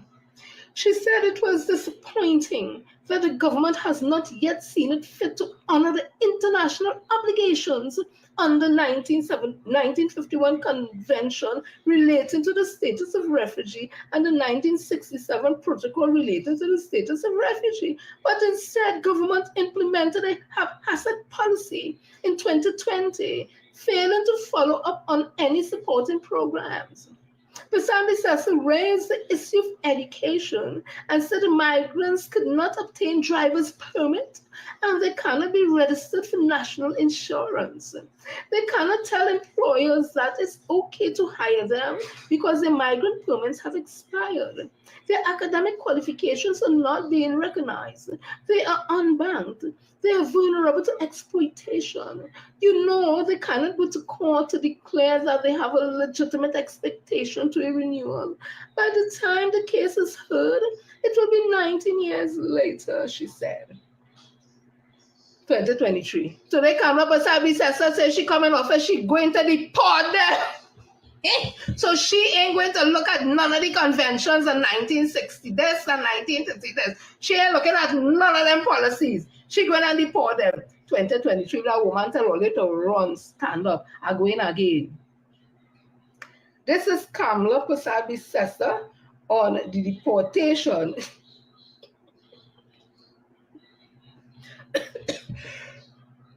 Let me find it. Oh God, oh God. This is Kamala Persad-Bissessar, February 12, 2022. Look News. Kamala slams deportation of Venezuelan migrants after baby's death. Opposition leader Kamala Persad-Bissessar is accusing the government of attempting to cover up the death of 9-month-old baby, Yavales Sabrarab, of the baby with a Spanish name. I'm sorry, I can't have time to think this right now. No respect, no disrespect meant. Rest in peace, child. Who was killed during an incident with the Trinidad and Tobago Coast Guard last weekend. In a statement on Friday, Persad-Bissessar said the move by the government to deport 35 Venezuelan refugees, including some 18 young children who reportedly witnessed the killing of the baby, reeks of a state-orchestrated cover-up.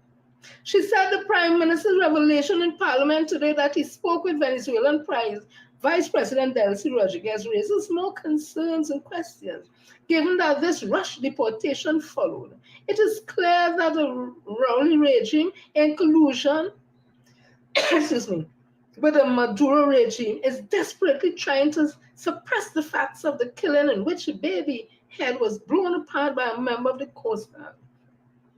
Bisesa again said, called for an urgent independent inquiry into the incident. She said, how can there be a transparent, credible investigation into this killing when all the witnesses who were on that vessel, save for the child's mother, said her young daughter were deported? This deportation provides evidence that the investigation into this incident was nothing but a sham and damage control for the face of international outrage. All remember the situation with the unfortunate death of the child, who they was coming here illegally and all that. The Coast Guard vessel doing their work to stop them, but they're still coming, and they shoot at the boat or engine or whatever, and tragically a baby who was there died. You remember Kamala and them was calling for the head of the Coast Guard and this and that, and it wicked to deport them and all that. Kamala Prasad said in 2022, saying that 2023, she said the migrants will be fully integrated. It wicked and it bad and all that. 2024, she said if she get in office, she could deport all of them. Sorry. Yeah, that's one. Well, let's take it easy.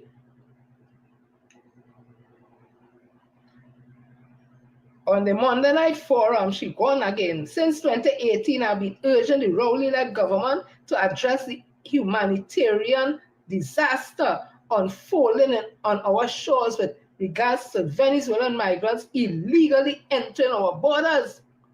The Rowley-led government not only refused to seriously address this grave issue, they flat out deemed it as that it was occurring. In August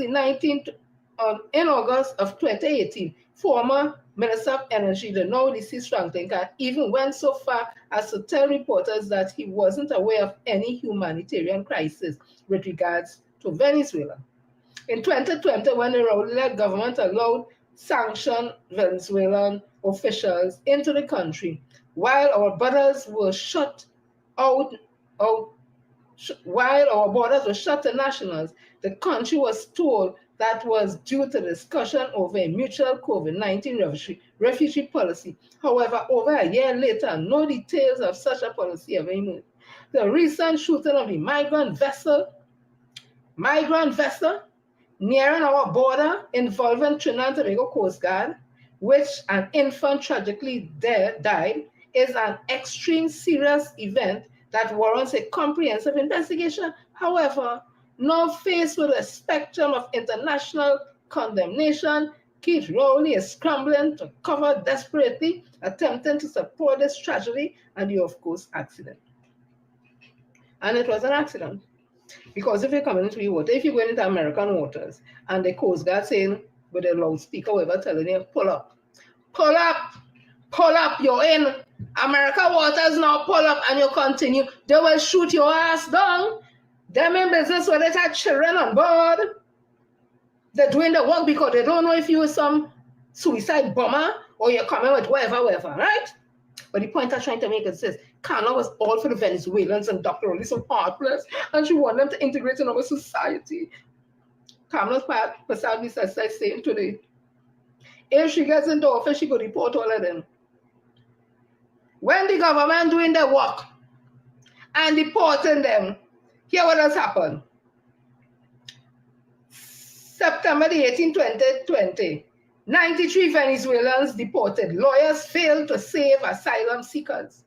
Attorneys rushed to the courts yesterday seeking to stop the deportation of a number of Venezuelans who are refugees and asylum seekers. However, even after the judge granted the stay, it was too late. They were already packed or placed on a Coast Guard vessel and taken to South Trinidad, where a Venezuelan vessel took them back to Venezuela. Attorney C.J. Williams filed the application on behalf of 29 persons who have refugee status. I didn't know it does get refugee status in this country. A total of 93 Venezuelans who were at the Immigration Detention Center and the Chaguaramas heliport were deported to their country. So Kamala said this government ain't doing nothing but the Venezuelan illegal immigrants. And when they try to deport them, lawyers run in to save them. And Kamala was saying this government wicked. The wicked and bad.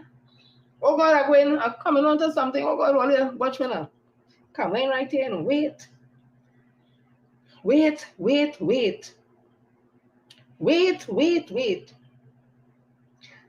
Oh God, she gone again. She said the government heartless. Right. I want to ask, in fact, before I ask the question, let me read this. Because I want to know how the illegal, I want to know how the illegal Venezuelans come in here. But let me read this first. Let me read this. Give me a minute. This was Ramona Ramdial. This was in The Guardian. Come on, thing, don't stick, boy, don't stick. Oh gosh. If it ain't opening, I'll just ask only. All I remember when Ramona Ramdial was at UNC, a member of parliament for Vancouver, somewhere, when she said she constituency full up her whole house. Full her whole house. Prostitution. All I remember that?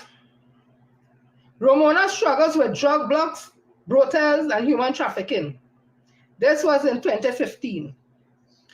This was in The Guardian. Hundreds of millions of dollars have already been spent in the Couva North constituency in infrastructure development, water projects, and street lighting programs. But according to MP of the area, for the area, Ramona Ramdial, in spite of all the development works and improvement, she has been facing challenges with brothels, drug blocks, human trafficking. The slow disbursement of allocation to her constituency from various ministries, and even the attitude of some of the residents themselves. Ramdial, also minister in the Ministry of Water, Resources and the Environment, was speaking with the Sunday Guardian when she said, "We have challenges with the residents themselves. Some we go in to do a project and they claiming state property are theirs and it hinders the whole process." You hear what they say? State property, they say to them once, so they can't do the work. They don't in Vancouver. You know it in much African living there and doing that, right? Continue. With crime, I have challenges with the brothels. Brothels is whorehouse, drug blocks, and human trafficking. But I am working closely with the Superintendent, Johnny Abraham. The Sunday Guardian, in its pre-election constituency watch, went to Couva North constituency to speak with residents and hear their thoughts and feelings about the work done or not done in the area and the performance of the MP to date. Harry Bagwandin, 77 of Rup Singh Road, Karbi, China, said he believed that things only got worse in the country compared to long ago, and that was under UNC government. Long-time people got jobs easily and they were able to save their money and set an inheritance for their children and grandchildren. Sitting on a chair by the roadside under the hot blazing sun, Bagwandin further explained, nowadays people only working to pay bill and cannot save because the costs are living too high and the government not doing anything to help them out of the situation. The youth struggling to get jobs, and when they do get something, it's for small money. That was under camera, but I'll be Sasa. Cassava Street, Karbi, China resident Van Dyke Jack, 64, complained of a drain which the relevant authorities failed to refurbish. He claimed he was promised a box drain, or remember the box drain on them? As the present drain would overflow and cause flooding when it rains. Johnson, 50, of Jagbreeze Street, Korea Village, reminisced when the village was adopted by Omar Pandey, wife of former Couva North MP and former Prime Minister Bazi Pandey. Singh said the Pandays frequent the village in those years, so everybody knew them well. They knew what they looked like. We came and they came and made sure the people in the village were okay. I wouldn't lie, eh? She Ramdial must come in the village about 3 times. That is not enough, Singh said. He, however, admitted, though, that a lot of infrastructural work was done by this present administration. Ramdial really worked hard because we have box drain. He now say he have box drain. Eh? We have, probably when he realized how he bad told the government, he come back. We have electricity, including street light, and most importantly, pipe-borne water, Singh said. Another resident from Korea Village, Krishna Mohan, 47, lamented the absence of box drain. lamented the absence of box drain close to Jagbir Street Extension and the deplorable roads Mohan. The deplorable roads that is under UNC. And PP. Mohan is a father of 5. Also said that there was need for more job opportunities for the people like himself and others throughout the village. Mohan, who is unemployed, struggles to make ends meet by doing odd jobs, including getting an end at a scrapyard. Residents of Wabi, Kaipi, China, praised Ramdial for her involvement in getting, for the first time, a pipe-borne water supply, electricity, box drain, and paved roads. Rafiq Mohammed, 77, his relative, Zorina, 54, and their neighbor, Audrey Spencer, pleaded with the government to give them some deed of comfort for the state land they have been occupying for more than 40 years.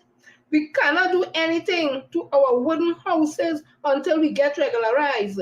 The lots are overlapping too. Rafiq said that is under Kamla and the PP government. Waterloo fisherman Lal Ramratan, 64, said the only thing he was disappointed in was the failure to have a proper slipway construction to facilitate the fishermen in the area. Some years ago, we backfilled the area and tried our hand at the slipway, but now we need the intervention to have a proper one, because here is where the boats are repaired and refurbished, Ramratan said. The Waterloo Bay is located next to the Waterloo cremation site and the temple in the sea.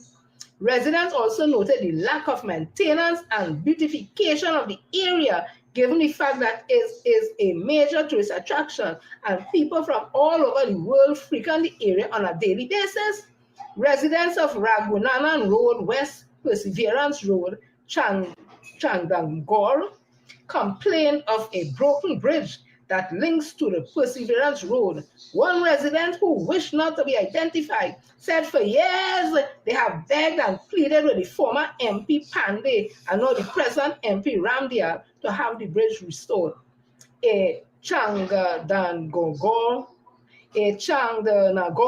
businesswoman who did not want her name to be used said there is a high state of robberies in the area because of the heavy traffic flow in the back. Here, plenty motorists are held up and robbed. The businesswoman said the Perseverance Road links Shagona to Orangefield Road, Chase Village, and is used as an alternative to avoid traffic backup during peak hours along the old Southern Main Road. The businesswoman said that the Perseverance Road is in dire need of widening and being paved. All that back analysis happened under UNC now, they lie. And this was the 15th, let me open it. The 15th at the 3rd month, 2015. They didn't have election until sometime November, quite down there. So it's the PP government where people complaining they catching the royal and uncle and then. But the substantive point is, Romana Ramdial was complaining down in she constituency that full of whole house. How the Venice coming in and the PS was a saw. Let me read this one. Newsday. Former People's Partnership Minister ready to spill all to police human trafficking. This was March the 2nd, 2023. In the continuing saga of human trafficking allegations surrounding United National Congress, one of its former ministers, Dr. Deva Maharaj, has indicated his willingness to spill all he knows to the police against his former colleagues. COP Earl Hereward Christopher has ordered a probe into allegation Maharaj has placed in the public domain after a 2022 U.S. Department of State Trafficking in Persons report referred to senior government officials involved in illicit trade. The Prime Minister has distanced his members from the allegation while pointing fingers at the opposition. The opposition leader Kamla Persad-Bissessar on Thursday welcomed the investigation while condemning human trafficking as a vile scourge and evil in society. She said all those who enable it should be persecuted to the fullest extent of the law, advising the police should extend the investigation into media houses that may be enabling human trafficking and to pedophile allegations contained in both the SABGA and the Julia Jones report. U.S. Ambassador Candace Bond has clarified that the term senior official, as identified in the report, refers to anyone who works for the government, including elected officials. Maharaj confirms Dr. Rawley's claim, referring to a probe at the Public Transport Service Corporation, PTSC, for which he had responsibility as Transport Minister, based on an article published in the TNT Mirror on February 10, 2012, bearing the caption, Government Sex Ring. Who was in office? Let me write it quick. Who was in office? He said the allegation proved true and correct, as certain he personally assisted in the internal investigation from which useful information was gleaned. He said the description of an offender fitted that of a senior state official in the USA. But he went so far as to confirm that particular individuals who now hold high office in the party on a regular basis provided a regular supply of Venezuelans and Colombian prostitutes to people within and without the party. But Maharaj and both Maharaj and another former minister, Vasan Bharat, who are no blasted balls, said that they were offered but refused the service of prostitution Colombians. Oh God! And Venezuelans. Illegal immigrants, human trafficking. Maharaj said the task force,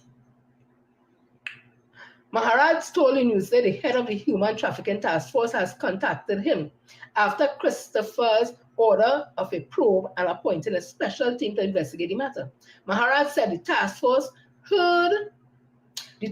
head wanted to ascertain his willingness to give information to the police about statements he made and which are now in the public domain about involvement of his former colleagues during the period of the People's Partnership administration involving human trafficking, prostitution. Ramona Ramdial said, down in the area full of brothel whorehouse.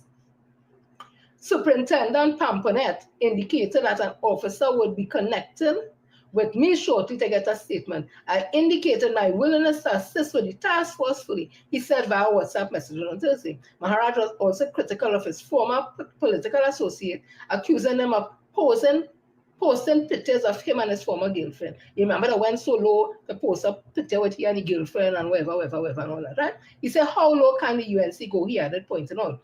In crass and crude attempts to discredit me and what I have been saying about persons involved in prostitution and human trafficking in the People's Partnership who have found safe haven in the UNC. A photo of me and my ex-girlfriend has been circulating. He denied that his ex-fiancée is 14 and of Venezuelan nationality. He said she's of East Indian descent, 40 years old, and the CEO of a fashion business. Come up and jump out and tell me now how the illegal Venezuelans come in here. Huh? So you're threatening deportation of the illegal Venezuelans. But under last year before, you're jumping this government saying they're wicked and bad because they're deporting illegal Venezuelans. You're talking about human trafficking? Deva Maharaj saying right in your party, it have people involved in human trafficking are Venezuelan and Colombian illegal immigrants. Ramona Ramdial said, down in she constituency, full of whorehouse, illegal immigrants, Venezuelan, Colombians, and whoever, human trafficking. Cannot possibly say, sir, you had the goal to come to talk about deporting anybody. Deport your blasted self and your party. That's what we're supposed to deport. Deport them. Because we want to know again, who in your party involved in human trafficking? We ain't say so. We ain't say nothing. Deva Maharaj say so. So her problem with her problem with the report coming out from the United States, where the ambassador Candace Bunn said, when she said government official, she ain't mean like she meant any official working for the government and a government official, not no prime minister thing, whatever. And we heard officials involved in human trafficking, they're from the who? If that woman tell all you, run, stand up. When the government tried to deport them, lawyers running human rights and trying to get the court to keep them here. Okay. Who bringing in the illegal immigrants? There's a conversation when they reach Cedras, the thing there, it's a vehicle waiting to take them and go. How do they know which path to stop? I just asked them a question. Don't let these people fool all you. I just want to tell all you, all is not lost in this country. You all heard what Senator Obika would have said in terms of, yes, there's a challenge with oil and gas. More so oil. We don't have as much as we used to have before. However, the non-energy sector is picking up, and that is where we pull in a lot of our strength from. And then we have Minister Stuart Young, who is there getting as much gas deals as we can, because Heritage that deals with gas, because of the exploration and production side downstream, gas, and that is where all the other offshoot come from, urea and this and that and all them kind of things. Right now, we gas selling at a good price. It's not going at the normal Henry Hub's price. We was able to negotiate a higher price, so we gas bringing in the monies and the more contracts coming. And every day it seemed like Minister Stuart Young is signing another deal. And some of these gas deals is right on our waters, our shores. It's not in other people's areas, right? We're still waiting to see how the president-elect, when he's sworn in, whatever, what will his stance be on those things. We're still waiting, but we ain't waiting and putting we hand on we head and bawling, oh God, oh God, oh God, oh God, what we gonna do? We're doing what we had to do at the end of the day. Because these things are dealt with at a diplomatic level. Cameline have a diplomatic bone in she's 7 toes. None of them in UNC have a diplomatic bone in the front or the behind. So them can't negotiate nothing. She will run to Trump to ask him to put sanction on we and to send back all them Trini. That's what she gonna do. Let she come into office. So this was in the news there yesterday. Young BPTT official tow pipe laying vessel. So Energy Minister Stuart Young, SC, along with BPTT President David Campbell and BPTT Vice President Giselle Thompson and BPTT Project General Manager Paul Stern toward the 7 Seas, a pipeline vessel supporting the company Krebs project on November the 25th. Docked at the Terms Dock Chagaramas, the vessel is undertaking transpooling activity related to subsea infrastructure installation. This will connect gas from the Cypress field of BPTT Juniper platform of the southern East Coast. A press release from the ministry said Young met with the vessel international crew, including technicians, a survey advisor, medical operators of remotely operated vehicles. Young also met with cadets receiving practical training on board the vessel as part of the sea service component of the UTT diploma in maritime operation. You ain't gonna hear that. That's more thing again. The youths and them who in UTT, the cadet party, them on that they getting a first-hand look and experience of how these things are being done, the pipeline and all them things, deep sea water thing happening there. That work again for young people, because them and all could come out of that and get work on them same big vessel and thing, but no, they don't talk about that. Young commended the strong representation of TT marine industry and local content on board the vessel. He said the government will continue to work with energy sector stakeholders to create opportunities that will build capacity and drive TT international competitiveness. He said this phase of the operation is a direct result of discussions in London in 2022, and when he and the Prime Minister spoke with then BPTT CEO Bernard Looney and Campbell to secure the project sanction. The Cypress project will become BPTT's third subsea development in TNT. It will include 7 wells and subsea trees tied back into BPTT's existing Juniper platform, with gas production projected for 2025. The subsea development will capitalize on the existing subsea enabling infrastructure at Juniper, allowing gas to be brought to market in a shorter time than a normally unmanned installation development. The new Cypress development will access power from Juniper, eliminating the need for additional power generation, allowing production to be supplemented without increasing BPTT's operation emissions, right? This government not sticking. They're going out and doing the hard work.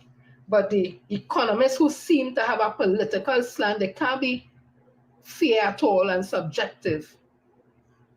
Or, I mean, they cannot be objective in the thinking. Because while we all acknowledge the energy sector has taken a beating, the refinery has been closed down because they weren't producing enough crude oil.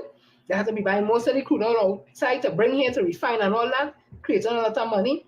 The refinery was paying salaries that was much higher than refineries all over the world. So Roger, all of them was getting big money. And that was also putting a stress on the refinery, because if you had to get money, US money, to buy thousands of barrels of crude oil from away, bring it back here, and then refine it, and then send it back out, and then they're paying large salaries. That is not sustainable, right? But people getting on as if Petrotrin shut down. Petrotrin, the company, is still a legal entity, it still exists. But Petrotrin, the body, had in it the refinery and the exploration and production. So the word rest over Petrotrin closed, it's just the refinery. Petrotrin is still there. We have the exploration and production side of Petrotrin, which is now called Heritage. So I'm coming to the point that while all of them balling gloom and doom, they go fall apart, there is hope. The manufacturing sector and the non-energy sector are pulling us along, and it will only get stronger. So it means to say people are investing, people are diversifying the economy, business is booming, young business entrepreneurs are getting on board. I saw this young guy who he does plant lettuce. I will pull it up and show it Friday. He planted lettuce and he's doing very well planting the lettuce. And it have those who planting scythe. It have a couple in Granby, I think, doing scythe. And have so many more, but they don't show that. The UNC will never show that. I'm sure none of them went down in Kareem Marcel football tournament, the successor. I'm sure not a UNC person was down there to bring it to show, look the development, look what's happening with them. No, but if it had riot down there, and back and down there, it would be all over. Because they're comfortable, in my opinion, in seeing the African youth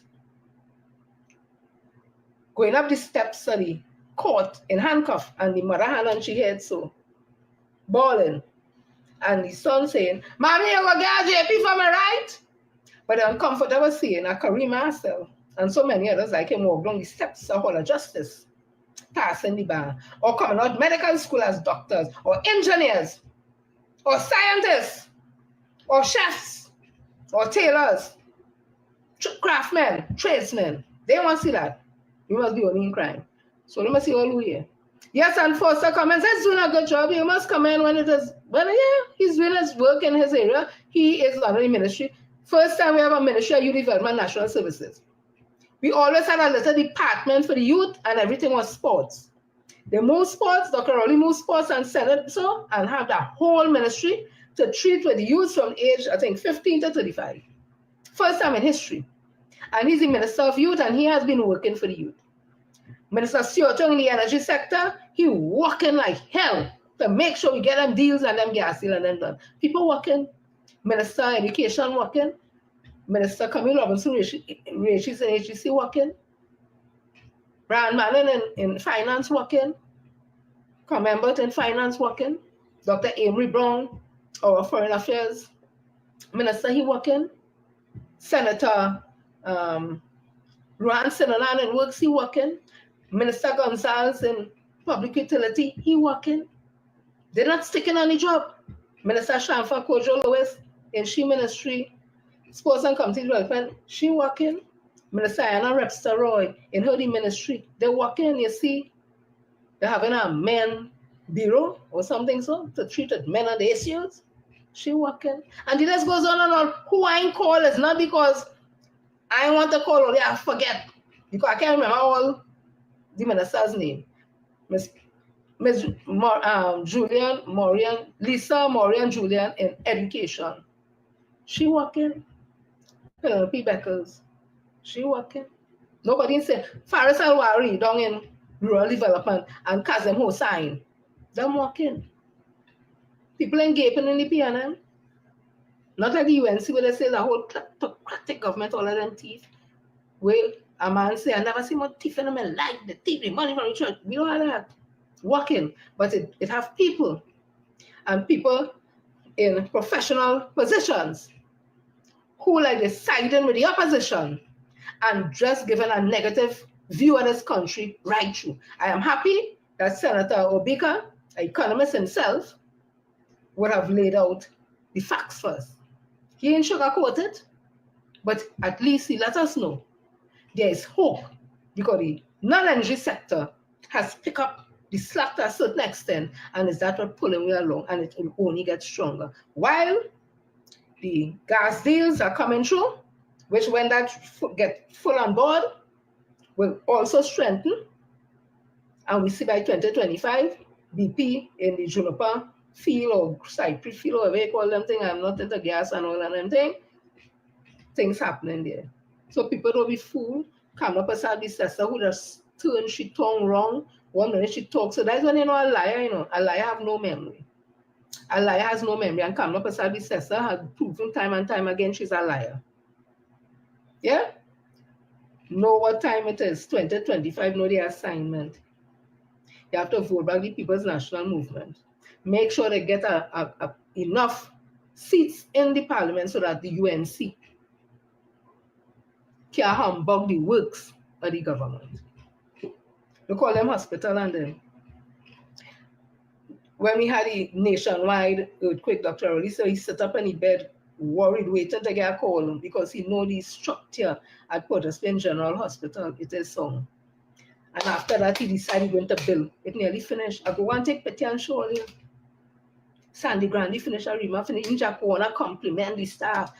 Point 14. What come la bill? What the bill? You heard was talking in Cuba, the war box train. Box train, I'm more box train, I'm more box train. And brothels and prostitution and illegal human trafficking. That's what we was getting. Every Monday morning a scandal. Who giving who the girl work? Who qualify for work? Who Zami and who didn't Zami?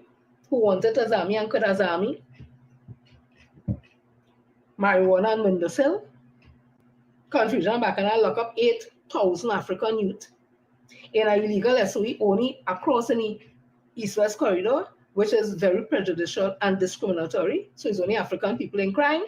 Lock down the area because crime was out of control. Lock up 8,000 African youth out of charge. It is understood. They get a response from the attorney general saying, lock them up and go find things to charge them after.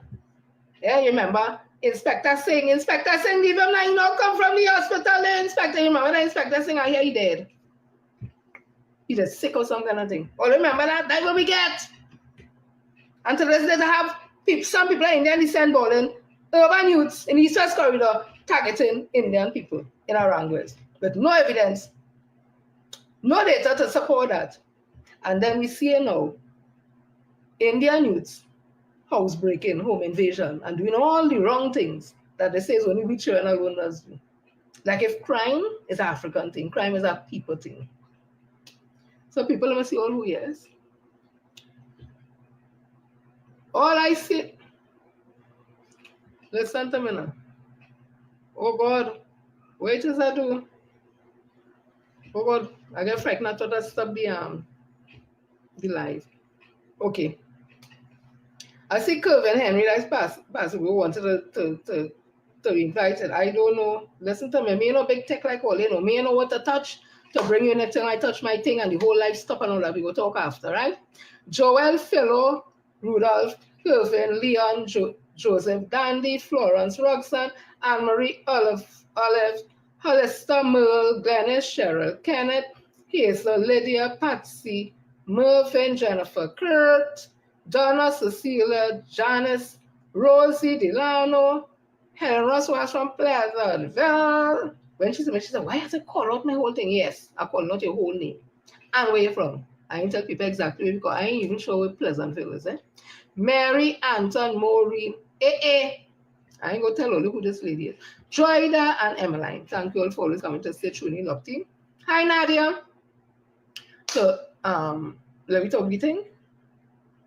My name is Jennifer Frederick, Auntie Jenny, Sister Jenny. And I want to tell you, I could just bring the information. There's this gentleman here on the live, Kevin Henry. People know him as Pastor Google. He's on 91.9, holding the fort. All he's doing is bringing the information. The choice is all your own. We don't have no time for propaganda, misinformation, disinformation, the truth. We have Miss Sean Felix Bruce Wayne doing their thing also. We have Miss Julia Davy, who just chilling for the hour. Another powerful sister. We have Dominic Romaine, also bringing the truth to us, the next powerful brother. And we have our warriors on Facebook. It wasn't intentional, but the information that they get on the different programs, when they see people lying, spreading misinformation, disinformation, propaganda, they just correct them. So there is a force of people on Facebook, not affiliated to anybody as such, but they're correcting and checking people who want to put out lies there. And always saying, if you know you're so good and you're so truthful and you could win an election, why you need to lie? Talk the truth. But the main fact that all they have to lie, let us know that all they know they can't win no election. Because they're working too hard, spreading lying propaganda.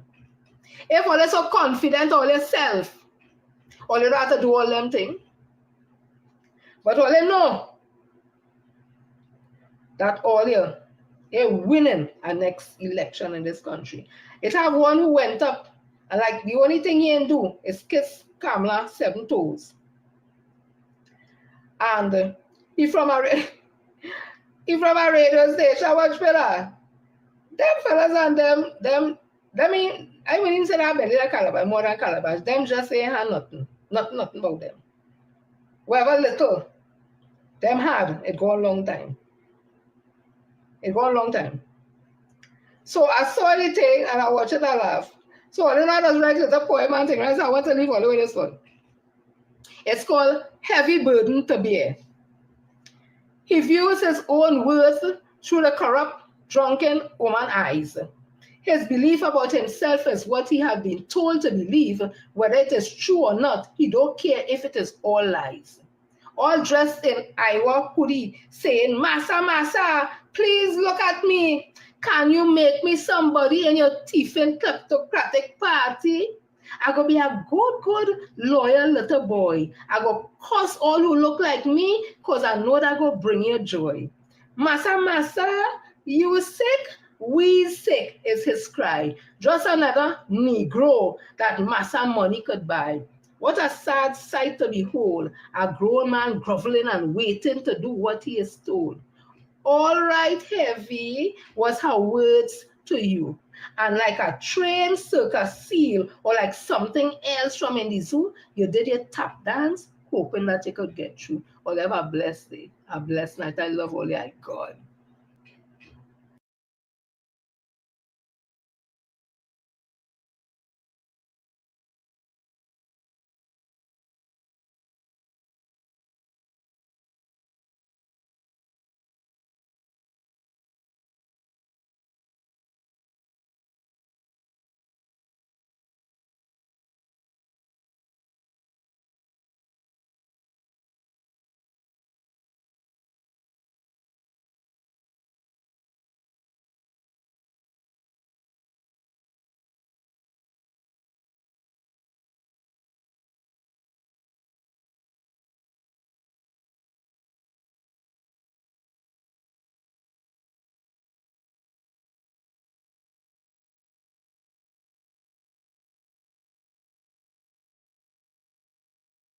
BounXup Central Network.